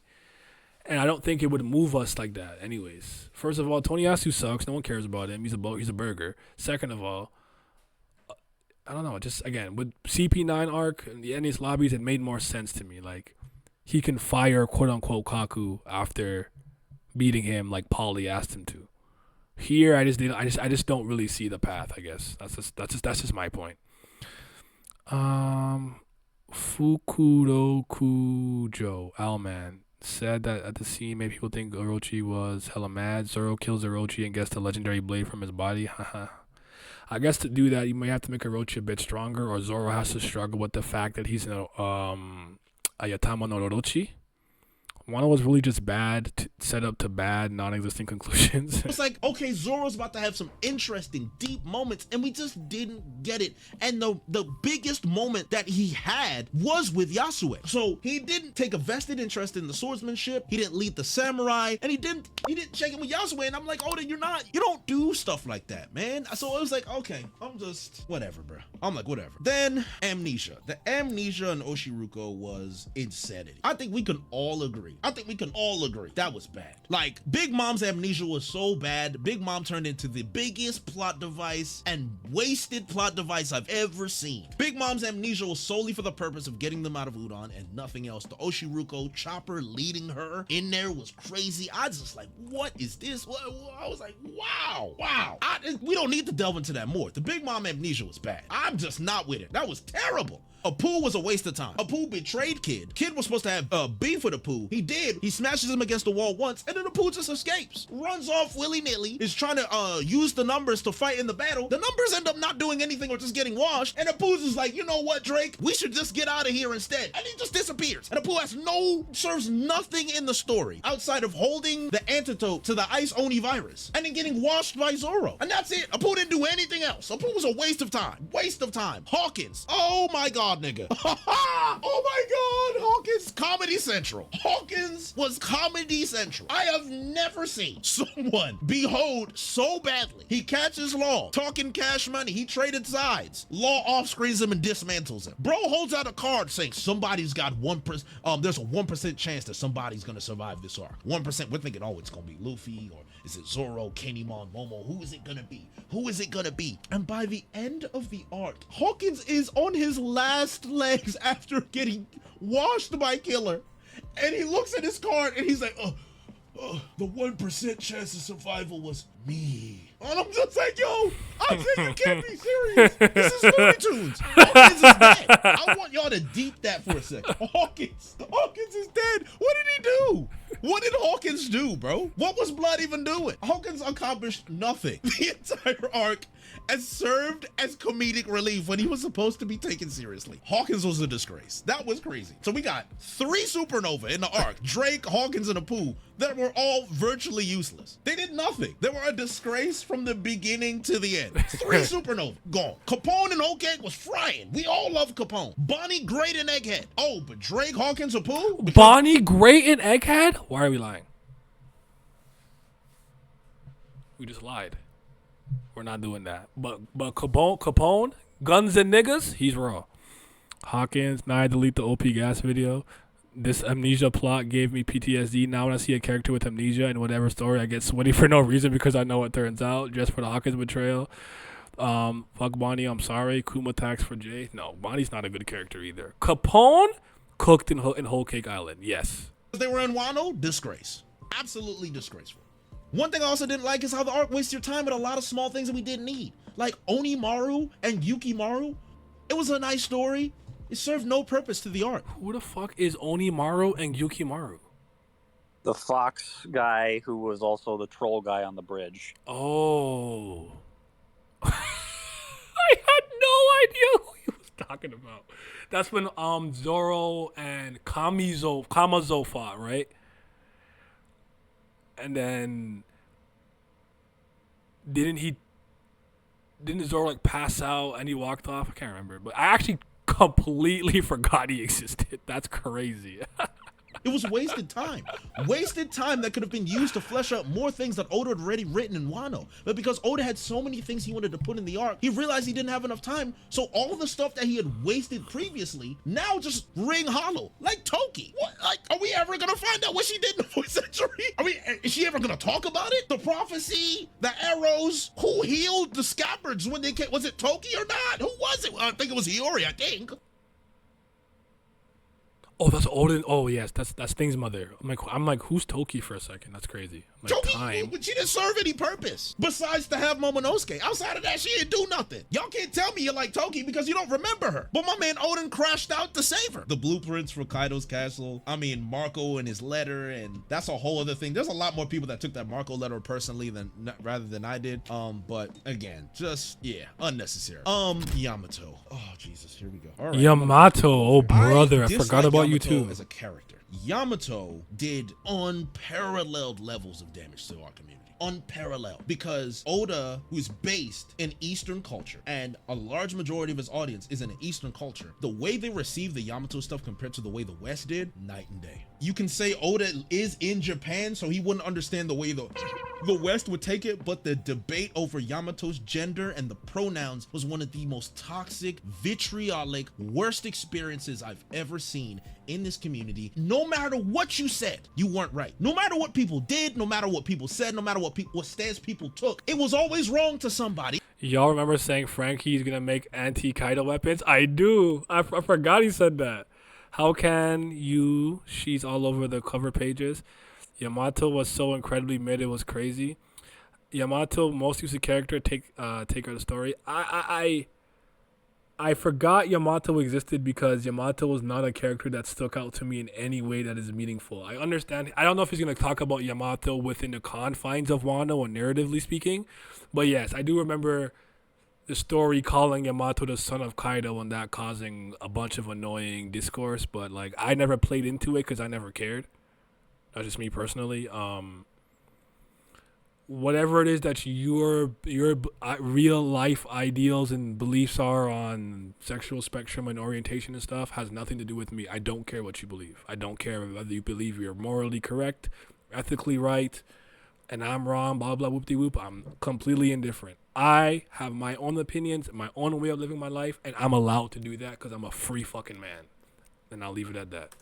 And it was always a big crash out, week after week after week, just nonstop. You're transphobic. No, you're homophobic. No, you can't read. You have no reading comprehension. Oh, you're too woke. Oh, it was a plague. It was the bubonic plague of our community. It was unreal. I've never seen so many people crash out over something that ultimately never mattered to begin with. I personally believe it was a bad decision for Oda to not address Yamato identifying as Odin, but they're not rectifying it to a point where Yamato could be their own person. Why couldn't she be her own person? I don't understand why. And I understand it's trauma and Kaido and all that. Oda knows how to write these things well enough where you rectify it to a point where Yamato's like, I respect and I admire Odin. I want to live a life just like Odin, but I'm also Yamato. And I'm happy about being Yamato and Odin being my idol, or at least having some semblance of realizing that Yamato should identify as Yamato and not another human. That's imposter syndrome 101. That's not something to be glorified. And it was just so bad because the first thing she does when she pulls up on Momonosuke, a wounded and scared child, saying, hey, I'm your dead dad. Are you serious? That's trash. That's bad. I want you to put that in context. Your dad was murdered brutally in front of the entire nation. You are trying to be killed because of your Jay spitting, what was Oda even doing? It's hilarious how clear it is with Kiku, but with Yamato, there's this whole debate. It's a good point, actually. Man, where was I? Because I was tuned the F out of the Yamato-ish. Yeah. No, it happened, but I paid it no mind. Yamato was thinking about piping Momo because he looked like Odin. Hey, yo. Tranquilo. And after chasing him, said that she's his dad. Retard. Dad's name. And the first thing you do, you see this deranged, large woman with large breasts in a club with horns saying, hey, I'm Odin Momonosuke, I'm gonna save you. Call the police. Call the police. That's the first instinct. I didn't like that. Tone deaf. Not a fan. Yamato had good moments, action scenes, great. The character, waste of time. Worst thing in Wano. The Yamato experience was hell.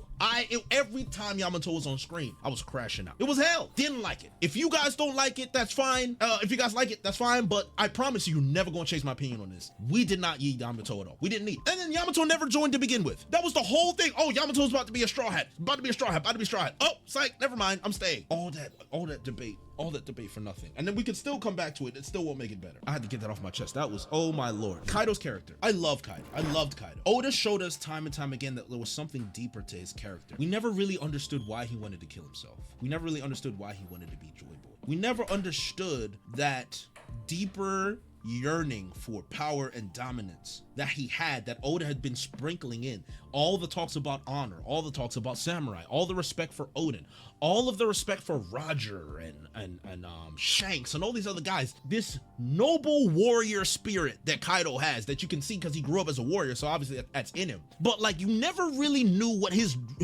personal philosophy was, right? His personal philosophy was virtually just might makes right. That's really what it ended up being. But Oda had been teasing deeper meanings in Kaido for a long time. The suicidal, alcoholism, the emotional torment, all like what was it? Where was that coming from? What happened to him? And people say, oh, we're gonna get that flashback later. The time to do it was now. The time to do it was in Wano when he was a major antagonist, not in the Rock's flashback. The time to give his full backstory was in the arc where he was the most relevant. I don't see how the purpose of Kaido's character is served outside of the arc he's a major villain in. That doesn't make any sense to me. So when I got that slideshow backstory after all of the, okay, oh, this backstory, I'm about to figure out why Kaido is the way he is. Oh. This one's tricky to tackle because It's one of those things where I think that my opinion again is just probably no one really shares it. Kaido is like good trash. This is what I mean when I say that. Hold on, acting like old and too tired, small nigga, medium nigga, big nigga. That's all the meaning I needed. People's we just use just what you get the flashback later. I will say this: opportunities to explore Kaido's upbringing and some of the things in his past. It's absolutely still totally feasible because we have other Yonko to explore. um, and if he intersects with any other characters, like for example, just think of like what happened with Kuma's flashback, right? What was the thing the nobles were playing when they were hunting down the Buccaneers or whatever, right? Remember, rocks showed up, and I think Kaido was there at the time because that's when Big Mom takes it. So there's still opportunity in a way that makes sense to add on to his character. Kaido is just weird contradiction for me. I think what Jay said is him being a combatant and a force of nature, and all the abilities that he showcased and the power that he had, the stamina, the endurance, the vitality, all of those things were absolutely great. And I think he works very well as a Wano antagonist. But he's kind of a putrid character. Like, I don't understand any of his true motivations. It's just like war. I want to die. Might make like what he say like that confusion. That makes sense to me. But on the other side of the coin, I actually think he works very well as an antagonist for the arc. I just think his character is kind of shit. Because I'm just like, I don't actually really get you. Are you depressed? Are you sad? Did something happen to make you have this motivation? Why do you want to be Pirate King? Like, I don't kind of understand all those things. And maybe that's something I'm going to get in a friggin' Viva card. Oda interview or something. So I've always had this weird back and forth with Kaido where I'm like, I don't particularly understand his character, and I think he's kind of a contradiction in himself, but I actually think he works well as the main antagonist for the Wano Kuni arc. I don't know if that made sense. It's hard to me explain because I haven't even really thought about it in a while, but yeah, people really use just wait till you get the flashback later. Personally, the Kaido backstory doesn't matter to me. The issue is that he's objectively a fraud. Him saying he's the strongest is just as delusional as when Don Krieg said he's the strongest. It kind of reminds me of Ayomine, the cleansing at God Valley, self-proclaimed strongest with a lot of asterisks. The fun fact, the old hag is Yamato's mom. Is it really? You're talking about the old lady with the barrier? I mean, the old lady that from the Kurozumi clan that had Bon Clay's ability, or Bon Clay got her ability. It's not true. I don't think so because she had a husband with a Boro fruit light. I don't know. But I don't know if that made sense. Just I'll think about it. And see if I can word it better. But it's one of those things where I'm like, you know what? As far as the antagonist for this arc, it's kind of like how I see Croc. Like, there's a parallel here. There's a loose thread here that's making sense to me, but I can't find a connection right now. I'm probably a little too tired. But it's like me loving to see Crocodile in two different roles. Seeing him as the Don, as the leader, as the antagonist, as the head honcho, as the person to overcome in Alabasta, then seeing him knock down several pegs from impelled down to Marineford allowed me to get a greater understanding of Crocodile as a whole. A silver medalist, a loser, somebody who couldn't become Pirate King through the direct route by kind of doing what Luffy does. It's a straightforward beaming forward to the Pirate King, and you bash your head through that wall until you make it through. Where Crocodile faced a defeat, ran back to paradise, and tried to scheme his way through, under, or around the wall, or find some type of weakness in the wall's infrastructure to become Pirate King. And I don't think they're rewarded for that type of behavior. The same way Hawkins will not be rewarded for dodging smoke or avoiding conflict the way that some other pirates would take on the challenge head on. I think an opportunity to do that with Kaido maybe exists if he comes back later. But if I'm being honest, I'm personally not interested in seeing Lin or Kaido ever again. Like, if we never see them again, I wouldn't be upset necessarily. But it's a weird dichotomy. It's hard because I don't know how things are going to shape up in the future. But anyways, Never have seen that in SBS. Her husband had Bartholomew's feud, but Crocodile knows he's a silver medalist. Kaido is coping, and no one challenged his fraudulence. Okay, I get what you're saying. So not counting to me because I absorbed the information in the main story only. Fair enough. Oh, Oda, I've seen you write backstories before. And sometimes characters don't even need a backstory. Arlong didn't need one, Crocodile didn't need one. So that's fine. But you look at Doflamingo, you look at Dolphin, you're like, all right, Katakuri, okay. Big Mom, you're like, well, okay, all right, I felt that one. I understand Big Mom. Kaido, we get that slideshow Mickey Mouse backstory. I'm small nigga, then I'm medium nigga, then I'm big nigga.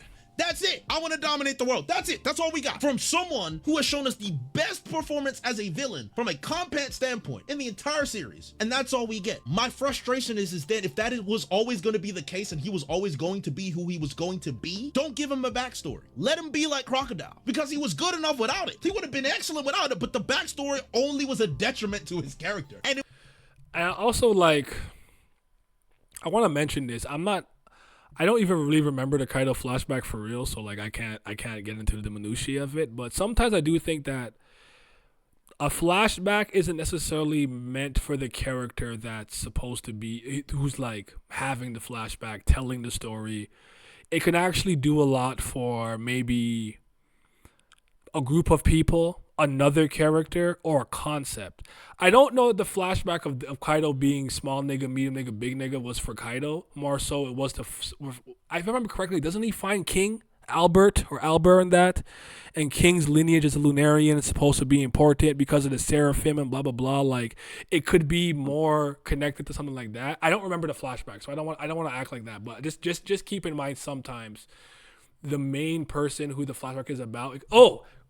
Think of today's example with Mayuri Kurotsuchi and Nemu and Nemuri, Nemu, where I'm to me, that's not about us feeling bad about Nemu or liking Nemu. It's more of us trying to understand what Nemu means for Mayuri more than anything else. And the fact that the number 8 Espada had to tell him the fact that she's not perfect means your dream is attainable, and you're the one that told me being a scientist that achieves perfection has nothing to improve on, and that's a boring life. I do think sometimes people don't think beyond the first layer. We're gonna say something, Lamb? No, oh. I'm chilling. Okay.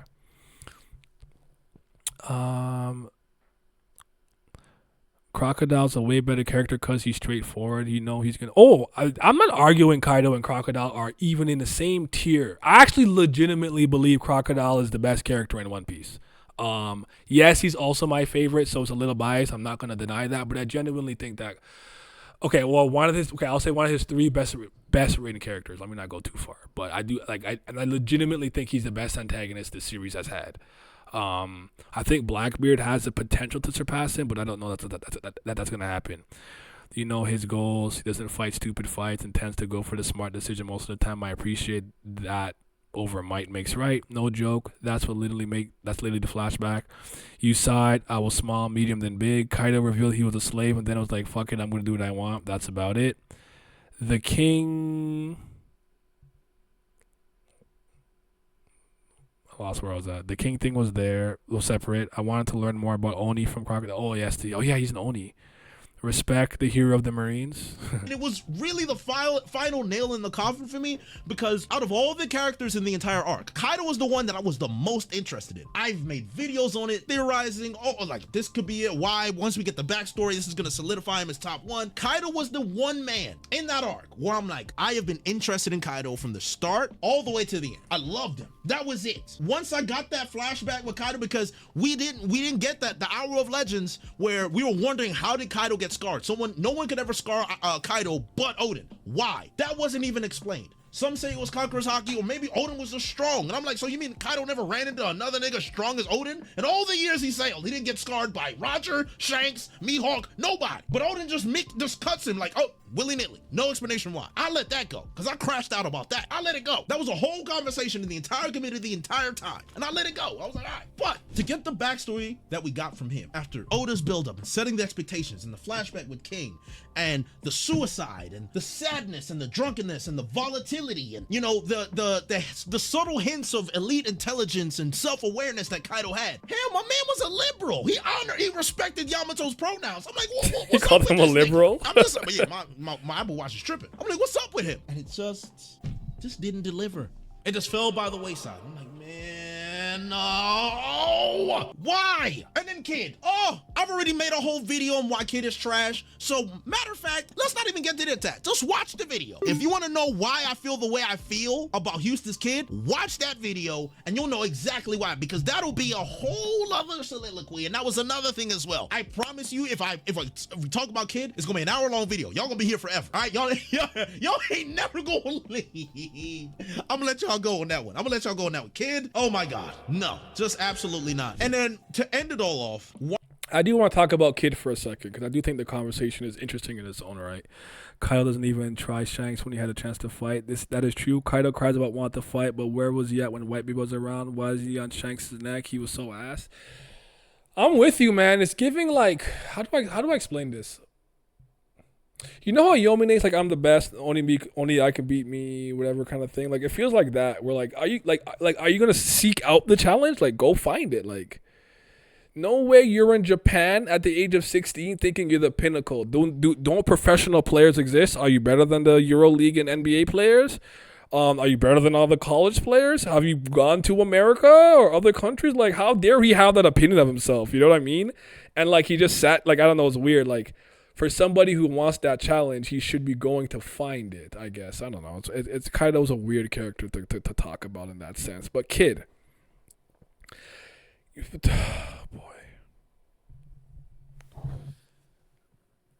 Oh, boy. Kid. Is this Kid?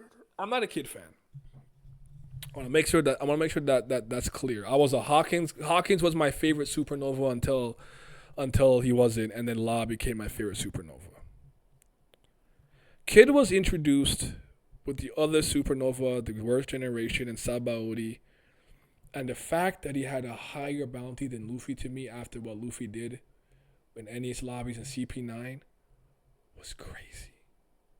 Insane.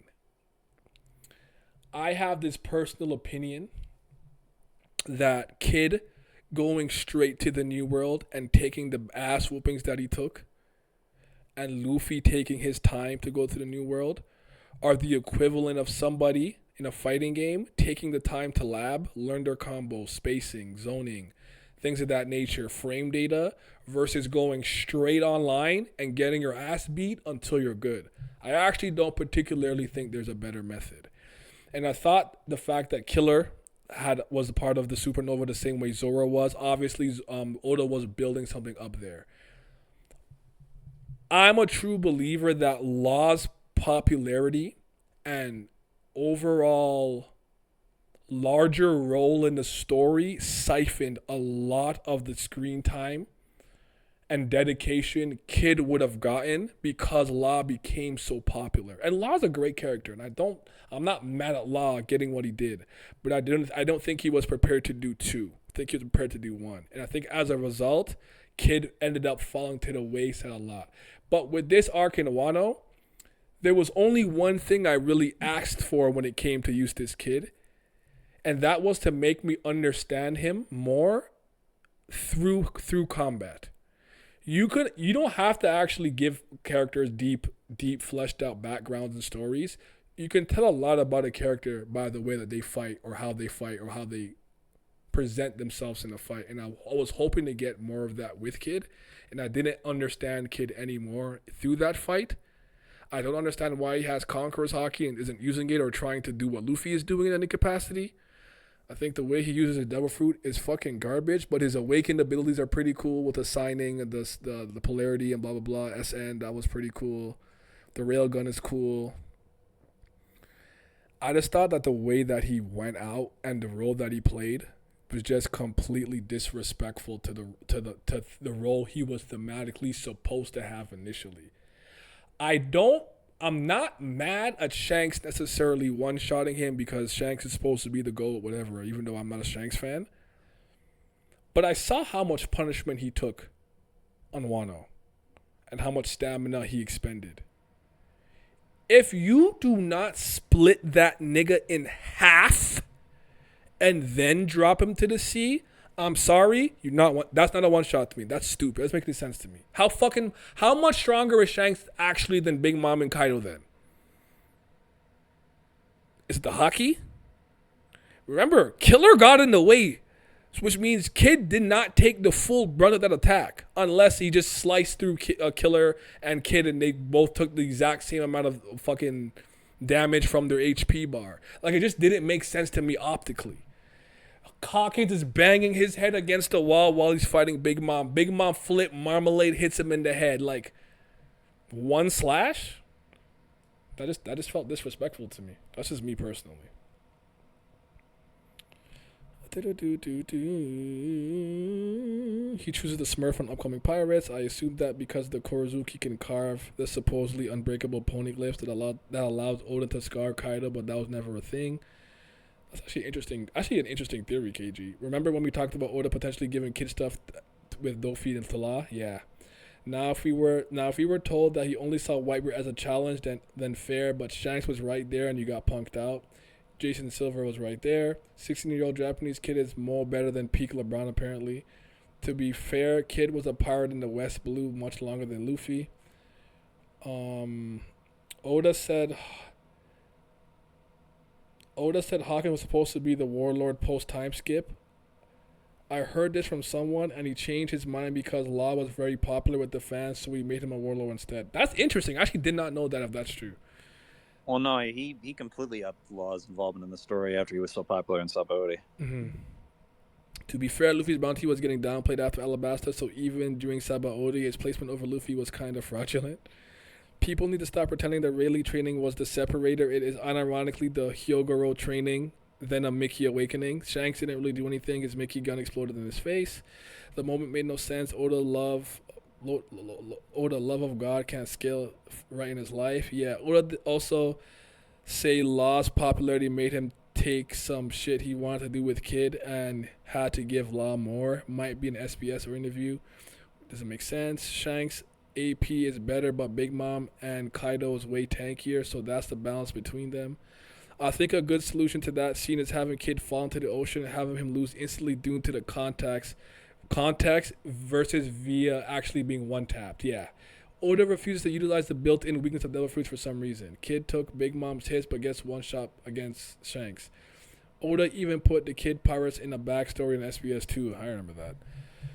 I don't know. At this point, it is what it is, but I just wanted to get it off my chest. I have a video on it, too. I talked about, was Eustace Kid kind of potential kind of wasted, but I wanted more from him. I'm disappointed in how he went out. Wano itself. I told you at the beginning of this video that I'm a character guy. I get attached to characters and I follow their arc and I follow their story, and that's really how I absorb manga. And Oda has been a master at that for so long. And in this arc where Kaido was the character that I had honed in on, and then Momonosuke is someone that I had kind of an interest in, Oda never pulled me in. You can see where a lot of I'm floating around trying to find a character to be like, yeah, this is the one, this is the guy I'm gonna follow, because in Egghead it was Bonnie and Kuma. They had me from the beginning to the end. Vegapunk was a great tertiary character in that regard. Yeah, I need to talk to Jay because I need to know why. Vegapunk was a good tertiary character. Vegapunk sucks. I fucking hate this Einstein wannabe so fucking much. I don't have any smoke with Kuma. The flashback didn't move me. Bonnie also stinks, bro. I gotta talk to him. I need to know why. As well. So we had that. But with Wano the Nation, I did not like the Scabbards. I thought the Scabbards were shallow in terms of their development, and there's 9 of them, so there's not much you can do. But none of them really pulled me in outside of Ashura Doji, and then we saw what happened to him. Kinemon was cool. Only one I was like, all right, we like him. Kiku was cool. Izo, oh my god, a waste of time. What a waste of time. Izo was an absolute waste of time. Kawamatsu had Izo is Kiku's brother. I forgot this nigga with the guns pulled up. He was a waste of time. He's trying. Whitebeard did not need that nigga. He was cool. It is what it is. Kanjuro, oh my lord. Oh my god, how many final performances, how many final acts. The Kanjuro reveal was good. The reveal was good. But Kanjuro, the character? Oh my god, pain and suffering dealing with Kanjuro. The Scabbards overall were just mediocre. They were mediocre. Another waste of my time. The other samurai, we didn't get enough from the other samurai. He lost to CP fucking 0? Oh my god, he's a bum. villain, but he faded away and petered out. And it was just his ending with Hiyori was just like, all right, whatever. Orochi, like I understood why Orochi was the way he was, but that's fine. The Oniwa Banshu, I mean the Fukuro Kujo Raizo fight. Oh my god, a waste of time. Oh my lord, that was terrible. That was a terrible experience. Oda really wanted to be hype about two characters I don't really know much about and don't care about. One who has the ugliest fucking Wario big ass face and is the ugliest ninja I've ever seen, and one who's literally his head is literally shaped like a fucking cock. Playing fucking chicken in a burning building. You have to be fucking kidding me. Experience for me. The mob boss. Are you gonna leave first? Oh no, you're gonna leave first. The fire's gonna burn you. I don't care. Oh, fucking fuck. Again, they were there, but they didn't do much. Hyogoro, Gyukimaru, Onimaru, the Hiyori stuff, the Born to Burn stuff. Like, I talked about this with Arthur at length. There's ways you can perceive that, but you will have to understand, one of my biggest issues about Wano and the way it ended is what made me really distaste the arc, is that the whole reason this started is because the cycle that the Kazuki started. Orochi's people, Korazumi's, they deserve to die, right? The uncle, the one who plotted it, plotted the coup, deserved to die. Fair. Then, the Kazuki spend... I personally have never cared about this argument that people, I guess I understand it better, but I really don't care that Hiyori said they're meant to burn. I really don't. I don't care. I don't care. Their lives, hunting down every family member I think of the Kazuki, here's my thing. tormenting I them, don't care torturing them, either. and killing. I just acknowledge that it's bad, but the reason why I don't care is also bad. Because the problem is that you should care about the main messaging of the fucking internal conflict of Wano. What is the main message in Wano? Wano is a fucking chaotic, disorderly mess. Yeah. there is no takeaway. Let's just move on. That's literally how I felt. Exactly. But that's the problem. That these like, oh, we have this fucking internal conflict, but it sucks, so nobody cares. Real ninjas according to Oda, gang sign, ninja battle featuring large ass earlobes. Nah, that was peak. Nah, you just hating? I am hating. Oda's never written anything bad before. Oda said he was gonna show Kishimoto levels and gave us that dog shit ninja battle. Damn. True, if Toko was a Kazuma, then she should have been burned according to Hiyori. Fair enough. I only care because it makes the entire arc 20-year conflict more pointless than it already was. The point is why she's good for thinking that, but him wanting revenge on Wano was bad. They'll have the shocked Pikachu face when Orochi 2.0 pops up. I understand the cycle of violence and everything like that, but I don't know. If I packed up my ops, I'm throwing a party, nigga. I don't know what to tell you. Orochi grew up watching and being hunted his entire life by the culture of the country. That was a cultural thing. The culture made Orochi who he was. That's why he wanted to destroy the nation, because the culture betrayed him and spit in his face, and he said F the nation. So he does everything in his power to basically annihilate the nation, destroy the culture, change everything. He gets taken out, and what are we doing? We're having poetry class about how Orochi was meant to burn. He was born to burn. Korazumi was born to burn. And I'm sitting there, I'm like, yes, Hiyori, you suffered greatly at the hands of Orochi. That's fair. You get your shit off, queen, that's fine. But then I'm like, but what is the message? What's the message we're getting here? What is the resolution of what happened here? Because in Dressrosa, the Shichibukai system needs to go. Same thing with Alabasta. We got a message leaving there. What's the message we got in Wano? How do we avoid this happening again? Because saying the Korazumi were born to burn is not solving the problem that we had. It wasn't even addressed. We didn't even consider it. Then you find out Tama's low-key a Korazumi. So you know what? You're right, KG. If it's fuck the Korazumi, yo, eradicate the whole bloodline. You're right. She didn't go far enough. That's my criticism. You ain't go far enough. Anybody who's even had sex with a Kurozo, whatever, they gotta die. Kill Tama. You know how when they're looking for Roger's kid, they just found everyone who was pregnant and aborted. Yeah, you didn't go far enough. Yep. Yeah, that's how I feel. Yeah, Tama gotta go. The fuck? See, that's story trying to have it both ways right there. We're not here for that. Commit, pussy boy. Yeah. So you know what, Hiyori? I'm on your head now. You ain't go far enough. That was responsible. Or Toko, whatever. Toko, Tama. We couldn't address that issue. To me, it didn't sit well with me. And as someone that really likes the resolutions that Oda comes up with at the end of arcs, you see, Sly, you agree, right? You didn't commit. at it. He's brilliant. Again, these are things Oda has done time and time again. It's like Oda did so many things that I'm not used to him doing in one long, large, painful arc. Where it's like I'm sitting 2-3 years and watching Oda break my heart over and over again in Wano. I'm like, yo, what's happening here? It was shocking to me. It was shocking. So to wrap up this portion where I'm talking about what I don't like, and I basically just crashed out for 30 minutes, is that Oda's never made me feel like this in an arc before. A lot of the things that I mentioned are things that Oda did that eventually led to my time being wasted and waiting. Because a lot of these things I'm saying in a vacuum, but think about the time we had with all these thoughts like, Oda's gonna cash in on this, he's gonna do this, he's gonna do that, how is he gonna end this, and how is he gonna do that? And it just seemed like everything that I had waited and expected was gone. So like I lost a level of trust that I couldn't experience anymore with Oda, and it was just shocking. It was really, really shocking. I think for like a franchise, a series, or something you truly care about, this moment here is it sends you to the crossroads on where it is you're gonna go with the series in terms of hating it or continuing to love it, or I guess maybe a three-way path where you stay somewhere in the middle. I had my first real scare with One Piece so many years ago that I think that I was better prepared for this little like downfall. Cause I actually still think Dressrosa is one of the weakest arcs in One Piece. I still believe that. The week to week for that arc was bad. I think it's too long. I think it's extremely inefficient. I think that it's messy. There's too much happening. But it has extremely high highs. Like I stick my Dressrosa opinion. You literally just described Wano. Mm-hmm. I don't know that. I don't think Wano's highs for me are as high as Dressrosa's highs. That's where I was going. I agree. I would take out the highs. I just think Wano's pure ass. That's okay. I don't think there's anything redeeming about it. Personally. Yeah. Like Gear 4th, I like Gear 4th. Gear 5th, the jury's still out. I like it, but I don't know. I like it, but why did it happen? But like, I think this was his first moment of that, where Oda, I got shaky on Oda as early as Dressrosa. And was Zoe after Dressrosa? What's after that arc?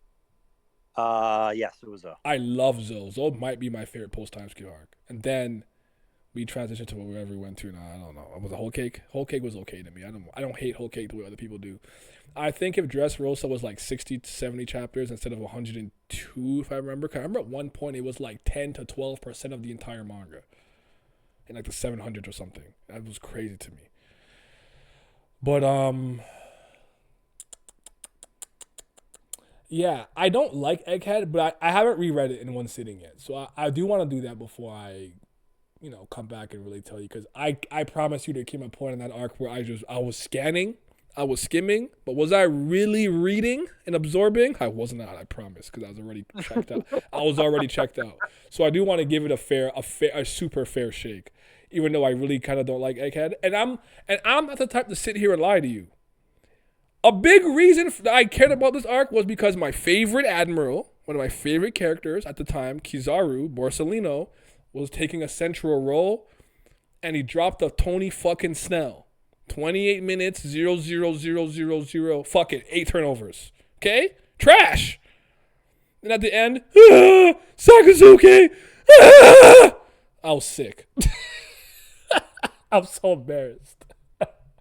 Why you embarrass me like this? Why did you embarrass me? Your whole life I support you. You embarrass me like this. Oh my God, bro. So like...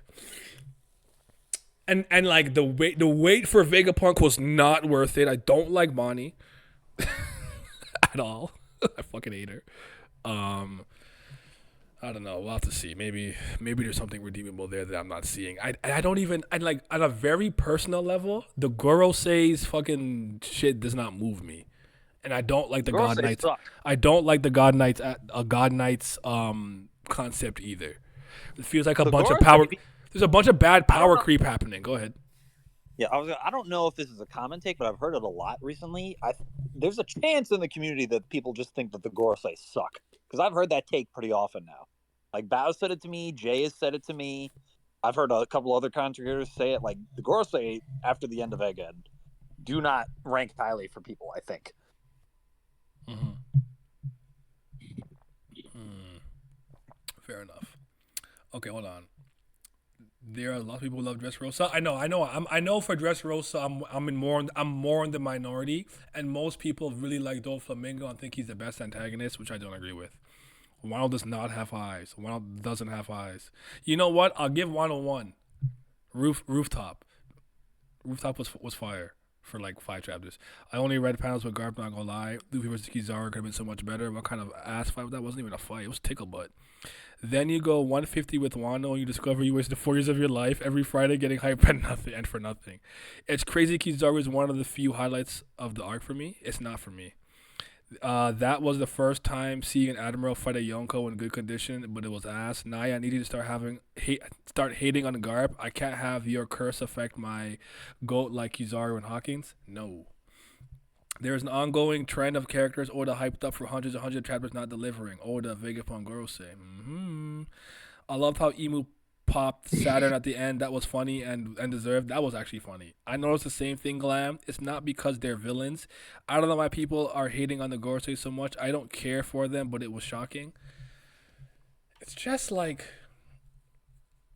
I feel like he's trying to introduce another tier of power that's above the 4 emperors after making that almost seem like the pinnacle of power, or like at least the 3 powers.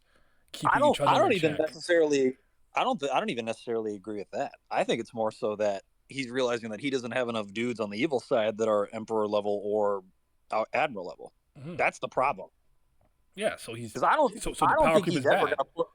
Yeah, I don't think he's ever gonna have people be above like the likes of Kaido, Roger, Whitebeard, Big Mom, like in that tier, because I really don't think that there's a PK level. I actually disagree. I think it seems to me like just Shanks and Blackbeard are going to be the 2 that get like glazed to the high heaven. Oh yeah, they get glazed above it. I agree. I think the 2 of them will be. I think it's possible that both of them are probably stronger than Roger was even in his prime. And honestly, I wouldn't be shocked if that Crescent Moon God Knight leader. Yeah, I wouldn't be surprised if he ends up being in a similar tier.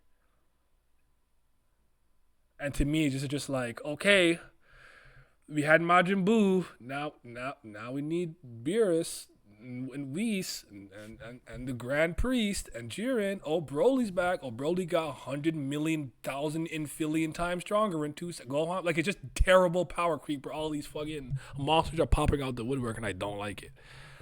I just don't. Yeah. Glam, gaslight Naya to start hitting on guard, please. You can't gaslight me. Luffy finally hits the apex of the verse just for him to introduce a bunch of lame bullet sponge raid bosses. I don't think he did that. Like, Luffy was facing all 5 Gorosei, so they're definitely weaker than the Yonko Naya. But they have some type of, like, gimmick that even Luffy can't punch. Like, it hurts his hand, like, and they just heal and they come back. Like, there's some bullshit happening. Joy Play proves that idea is wrong. Oh, the hockey rope? That was terrible. Oh, my God.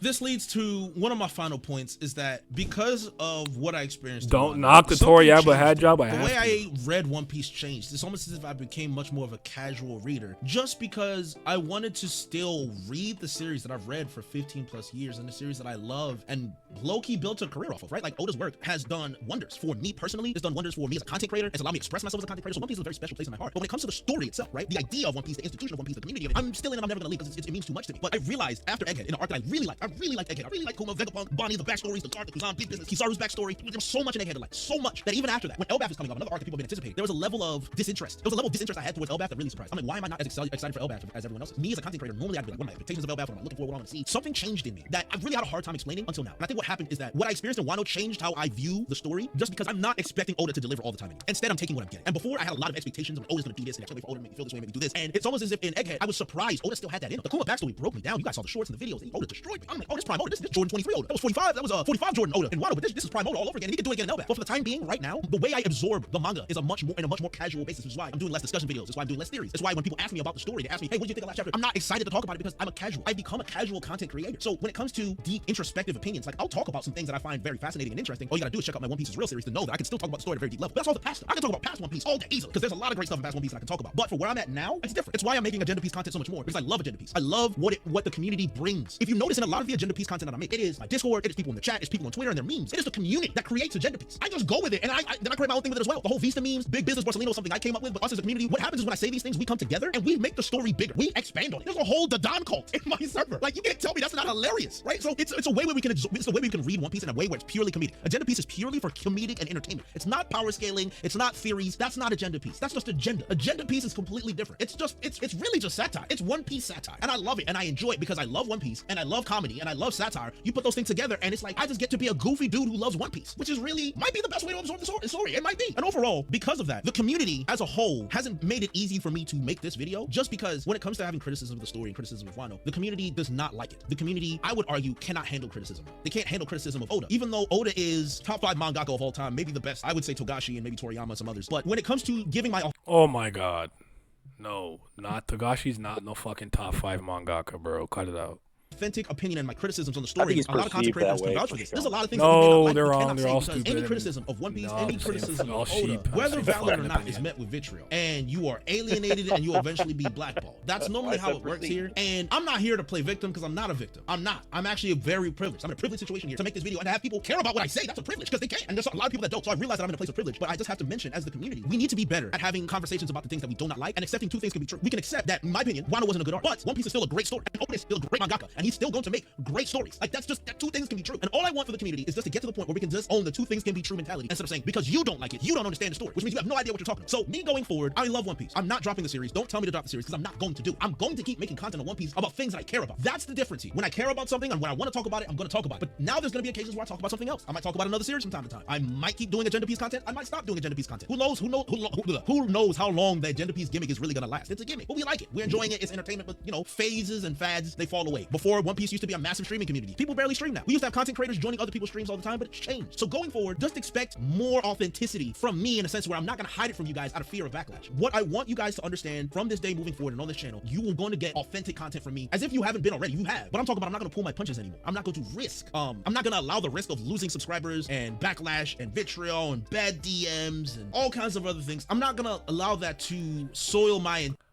integrity as a content creator. I'm gonna say what I want to say. I do have a criticism for what he's saying at the end I'm here. not dropping One Piece. I'm gonna keep at it. I'm not going anywhere. It does feel But a little bit I like he's wanted you not guys taking to accountability. watch this video. But I'll tell you I why I wanted think you that. guys to see why I feel this way about Wano, so we can never talk about it again. Because if you really stayed to the end of this video, I'm sure you're like, KJ, let's never talk about Wano again. And I'm like, you know what? You're right. Let's not. And if someone asks me about Wano, I'll point them to this video and we'll move on from there. But thank you guys so much for those who have understood. Okay. First of all, that was a great video. All right, good. I really liked it. You know, let me share it. That was a good video. So let's do that first. Then I'm gonna read the comments, and I'm gonna comment on the ending of this video because this is something that I've kind of harped on for a while, and it's just one of those things where it's just like what did Glam used to always say? The long term payoff, the long term gain. Wait, let me just give me a second. If you think Garlic was comparable in his prime to Shanks, then give him the Gorosei gimmick, like that, and that's one, I guess. That's just what it is, a gimmick. When they get figured out, they finish fast. Also, S-Hawk will probably surpass Mihawk and be Zoro's final fight. Unless the gimmick is that you gotta find the Pandora's box and fight all the gods before you can damage the girls. So the gimmick will be found out and they get taken out fast. Oh, and I hate the new Pacifista, the Seraphims. We go from not seeing certain characters finally get up to do things to seeing their doppelgangers do it in their place. The thing is, power and OP is ill-defined due to how he treats Haki and Delphus at times. I don't know why people think even outside of OP, characters like Shanks, Mihawks are like these super strong anime characters. They're aight. Togashi? In fact, you right now, you top 200,000 million at the bottom. We need a 100 slander stream, not gonna lie. A good video he made. Great video, actually. Great video. I liked what he had to say a lot of ways. But here's the thing I have to say, right? The One Piece community was never kind to me from the moment that I came into it, from the YouTube standpoint and content creation standpoint, or I don't even fully remember it, but like I kind of started off in just being in like I've always liked One Piece and talked about it on Twitter and made some articles on it as a journalist or whatnot, because you guys know I went to school for journalism and English. But I started off with Dustin Reacts. I was mostly in Dustin Reacts like streams or like in the chat, then in the Discord, and eventually kind of evolved into being in the streams.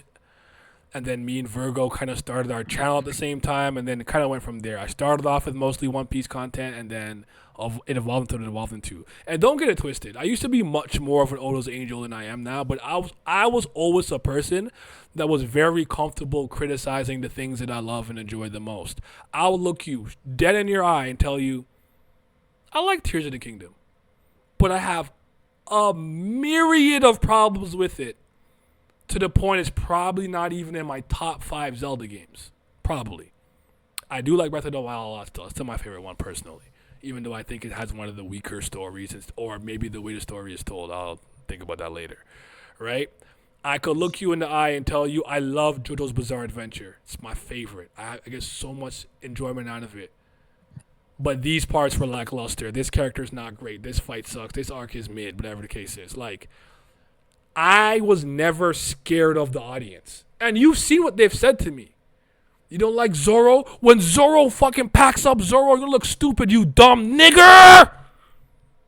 I took all that on the chin. You like Hawkins? You're a fucking loser. The first time I told niggas my favorite character was Crocodile, every single person, I don't know when the paradigm shift happened, when people started to look at Crocodile with a much more critical eye and liking him a bit more.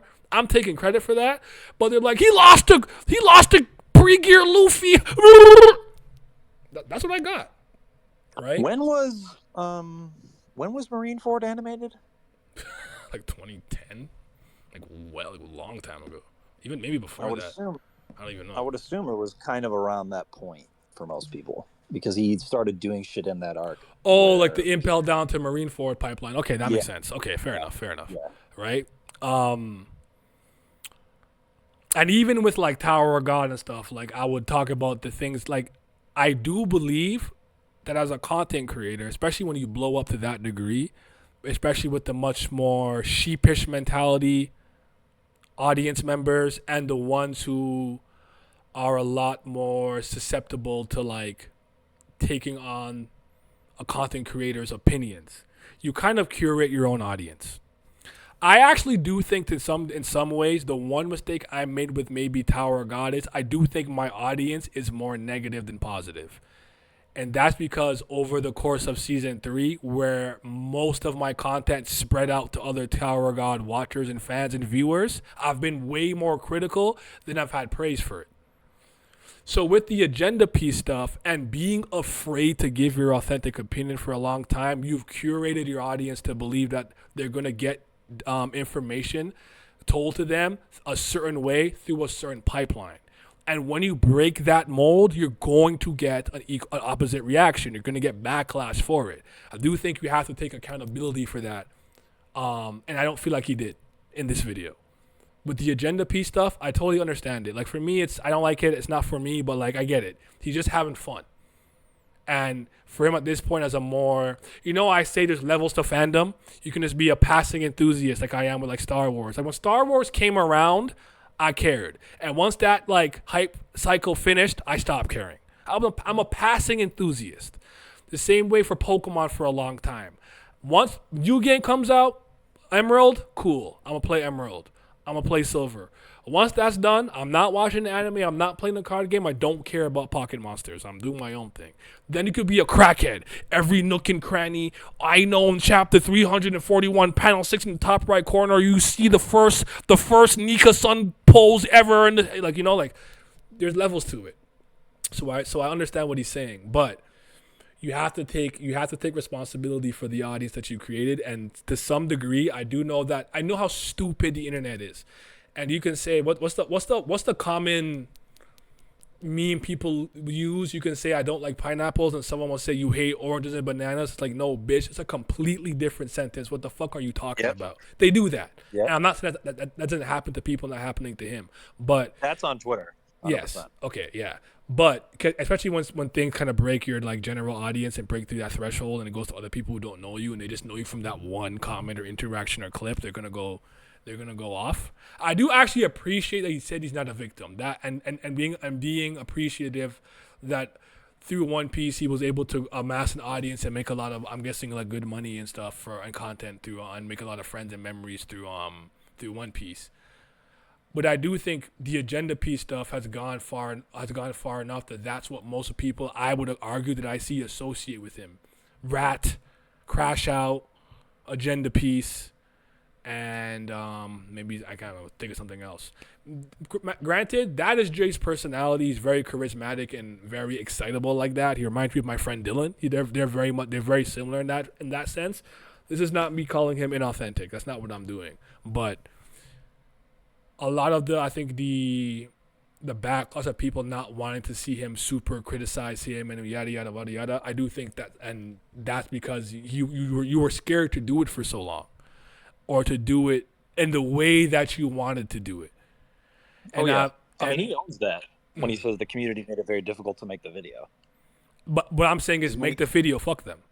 Like, the opinion of losing the subscribers and bleeding out stuff sounds a lot. It doesn't sound as noble to me when you're over 100K than when you have 200. When I was getting backlash with 200 is what I'm saying. You know what I mean? That's all. That's my only. That's all my only. I think what that is that you, me, and people like Dritz were a bit built different in that regard, and I think that just kind of is at the end of the day. The personality thing. People, yeah. Most people are too scared to have that form of backlash towards them, and most of the time they overblow its effects in their head. Mm. I think now, because he's at 100K, he feels like, okay, I could suffer a loss and still be good. Yeah. Type shit. Like, even if maybe a few thousand people leave, like, yeah, I feel it. But that's what I'm saying. Yeah. Like, it's kind of like people. It's kind of like, where were you before type shit. But there's so many. But there's so many like instances where like I could actually see like multiple perspectives here. I'm not necessarily taking one, but it's like when people are like, "Oh, here we go, another athlete complaining about this and that." Like, you're rich. Like, I bust my ass every fucking day for 80 hours a week and barely make ends meet. You sound ungrateful. Or it's like, oh, being rich didn't make me happy. That's so easy to say now that you're rich. You know what I mean? Like, when you were on that come up and getting that money, it didn't seem that way. And then with the trials and tribulations of fame and wealth, now you're seeing the downsides and cons to it, because there's nothing in this world I don't believe comes with a set of pros and cons. Now you want to be like, oh, being rich didn't make me happy. Like, that's very easy to say when you got there. Where it's like, I like integrity that's consistent from when you were nothing to somewhere in the middle to something. And this is, again, I'm not talking about Jay specifically, I'm just talking about in general. So anyways, it was a good video. Wano fucking stinks. It's awful. I don't like it either. A lot of some of the things that I liked, that he liked, I didn't care about. Some of the things that he disliked, I didn't care about. There's other things that I liked more and whatever, but I'm not in the mood to go through a Wano talking session again. What I do want to do is see if I can get him and maybe a few other content creators for One Piece before the year ends and talk specifically about Egghead and then the little bit of Elbaf that we do have. I think the last big One Piece stream I did was about Wano. I've talked about One Piece ad nauseum. Wano ad nauseum. I'm good. Like, he hasn't said anything that I haven't really particularly heard. I mean, no, there's a few things I didn't know about. Like, no, it's actually someone in the chat said that. Okay, I remember OG nowadays from the Dustin times. Yeah, I was much more positive. You think it's cat, but Oda gave S-Hawk the powers of every big Zoro opponent for a reason. Yo, 2010. Nah, people are still hating on Crocodile like in Whole Cake Island. They started to like him in Wano for some odd reason. You can't tell me you have a 100K person audience and most of them are sheeps. No matter how you create your audience, if it's that big, you're gonna get a lot of normies who are sheep. That's a good point. I'm not mad at that. There's a lot of groupthink on the internet. I really like Crocodile. Oh, so you think Dofi's a bad character? Like, what? I do remember the days. I think I made a video talking about like Crocodile's not the prototype for like Doflamingo or whatever or something like that. Yeah, like Lamb said, y'all motherfuckers built different. Yeah, what I said about how he was upset people attribute agenda to him when he's made that his brand, you can't be surprised when people make the connection. That's, again, I can't say that's not being blown out of proportion, but that was kind of the main point I was trying to make. Like, when I think agenda or agenda piece, the first person I think about is Jay. I will point out this. and Jay actually had a stream about this the other day, talking about the community. Agenda piece is just the name for the shit people were doing to a much higher degree as well in previous arcs when it came to theories, agendas, and power and scaling. memes and stuff. Yeah. Yeah. Because now you remember week to week Dressrosa and week to week Whole Cake, and how hellish it was in the community about certain things. Yeah. Does Luffy These really new even have motherfuckers? future sight? Yeah. Yeah, these new motherfuckers who started reading the series in Wano and came in Egghead, they don't know what the fuck real toxicity is if they think right now is the worst it's ever been. Oh, that's Out a of their minds. Big facts.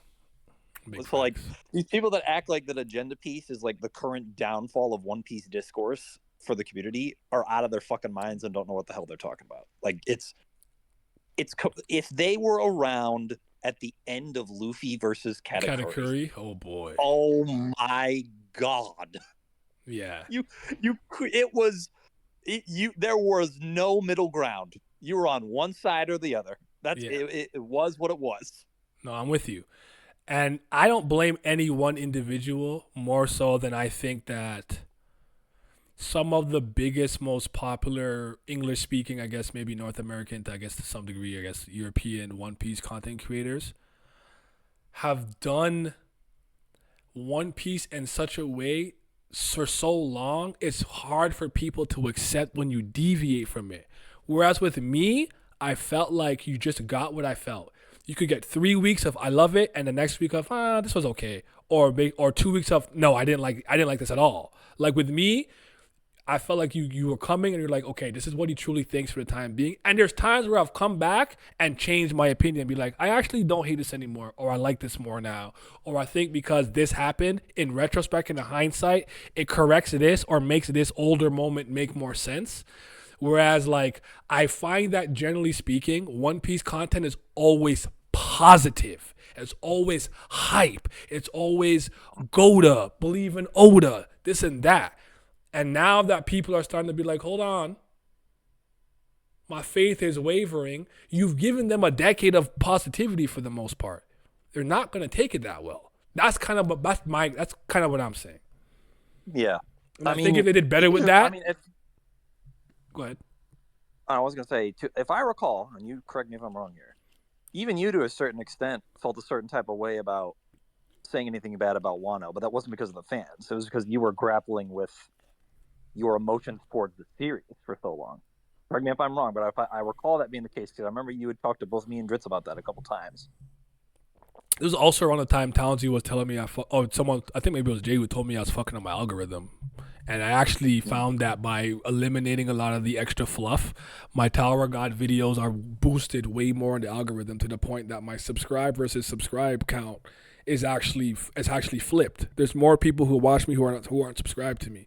So that was also just like a bit of a calculated thing. And honestly, I never popped off on One Piece as much as, and I admit that I failed on it. Like I wanted to be a One Piece content creator for a long time, and I wanted One Piece to be the main thing, but I just failed. Like I just didn't have that for whatever reason. I just didn't bring that level of gravitas to my channel when it was One Piece specifically. But for One Tower of God at the time, which was my favorite webtoon until Kubera, that brought in more views, and I do enjoy talking about it. And I thought that, you know what, it's probably good for me to go down my own path and my own pipeline, because I remember a lot of the times if Brago or Jay, not Jay at the time, because Jay came a little bit later, if Virgo or Brago or someone or Dritz were live, my audience was gone because we had complete overlap. And it's until I kind of went down my own path.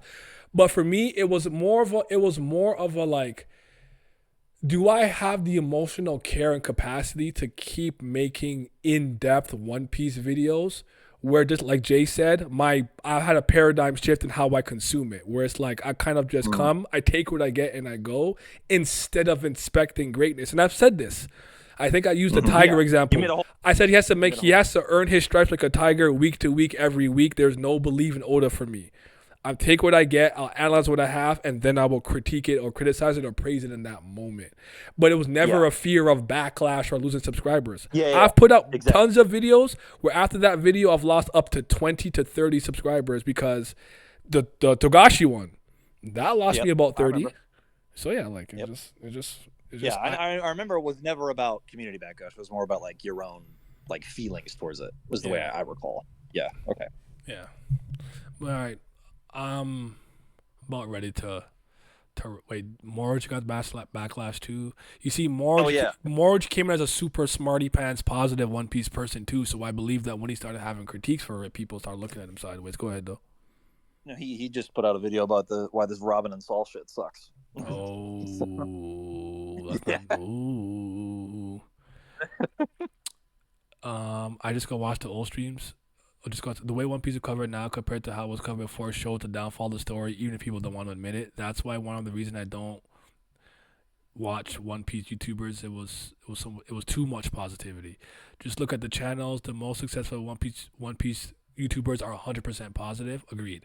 I agree. A lot of content creators need to be held accountable. It's their part and their fault that a lot of their audience have become this Oda Angel. If they kept it real and honest from the beginning, people would be more open to those criticisms from YouTubers.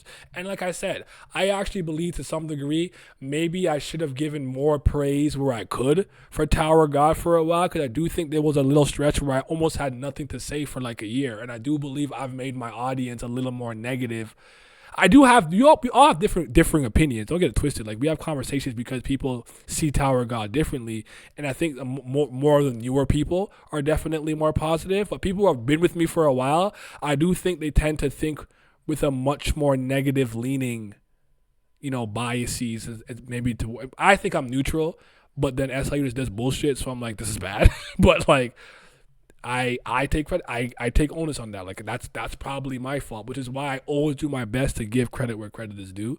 Not that I never done that, but I try extra hard for Tower of God. I mean, there was that stretch of season 3 Like from with the K9 tooth, that was ass. I from don't the think good to from say. the cage from the cage all the way to the white fight The white fight, like was probably actually even a little bit past that into the fucking what was the game before Tom Ray showed up? the Cat Tower. Yes, even into that was the worst stretch in the story by a mile. It was so bad. Yeah. The things you like about One Piece was always different, but never necessarily against what others like. So you didn't get the casuals, and you didn't necessarily anger them. It was a weird situation for you in One Piece. I think a lot of my opinions were too normal, maybe, or like I remember like always being the rational voice in every stream that I am for One Piece. It's like, this is trash. No, it's goaded. You weren't Cole and saying that Sanji and Zoro were equal in strength and always have been. Yeah, That's what. I didn't. I guess I didn't have a shtick or a gimmick. It was just like, Yeah. I think that this was decent because of this. I didn't really like this because of that. This was good though because of this reason. And like I was like I was normal, man. So like it didn't work for me. And it's okay. I made peace with it like 2 years ago. But yeah, I try to be more neutral, but I find it more fun and funny to speak negatively. Crazy time to get an ad. Facts. But yeah.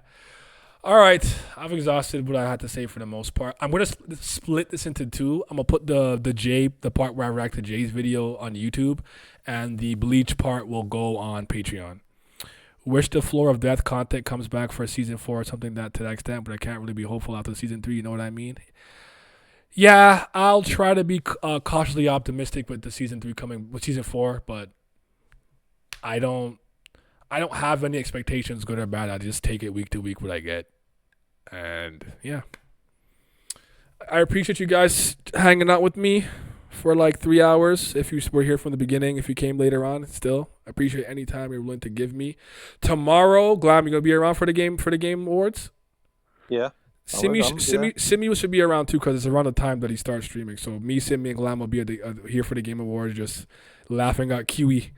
I hope his sister's there too, so we can laugh at Kiwi together. Naya, I may not have took the OP bag, but I am taking one from this stream. But yeah. All right. Y'all be safe. Goodbye.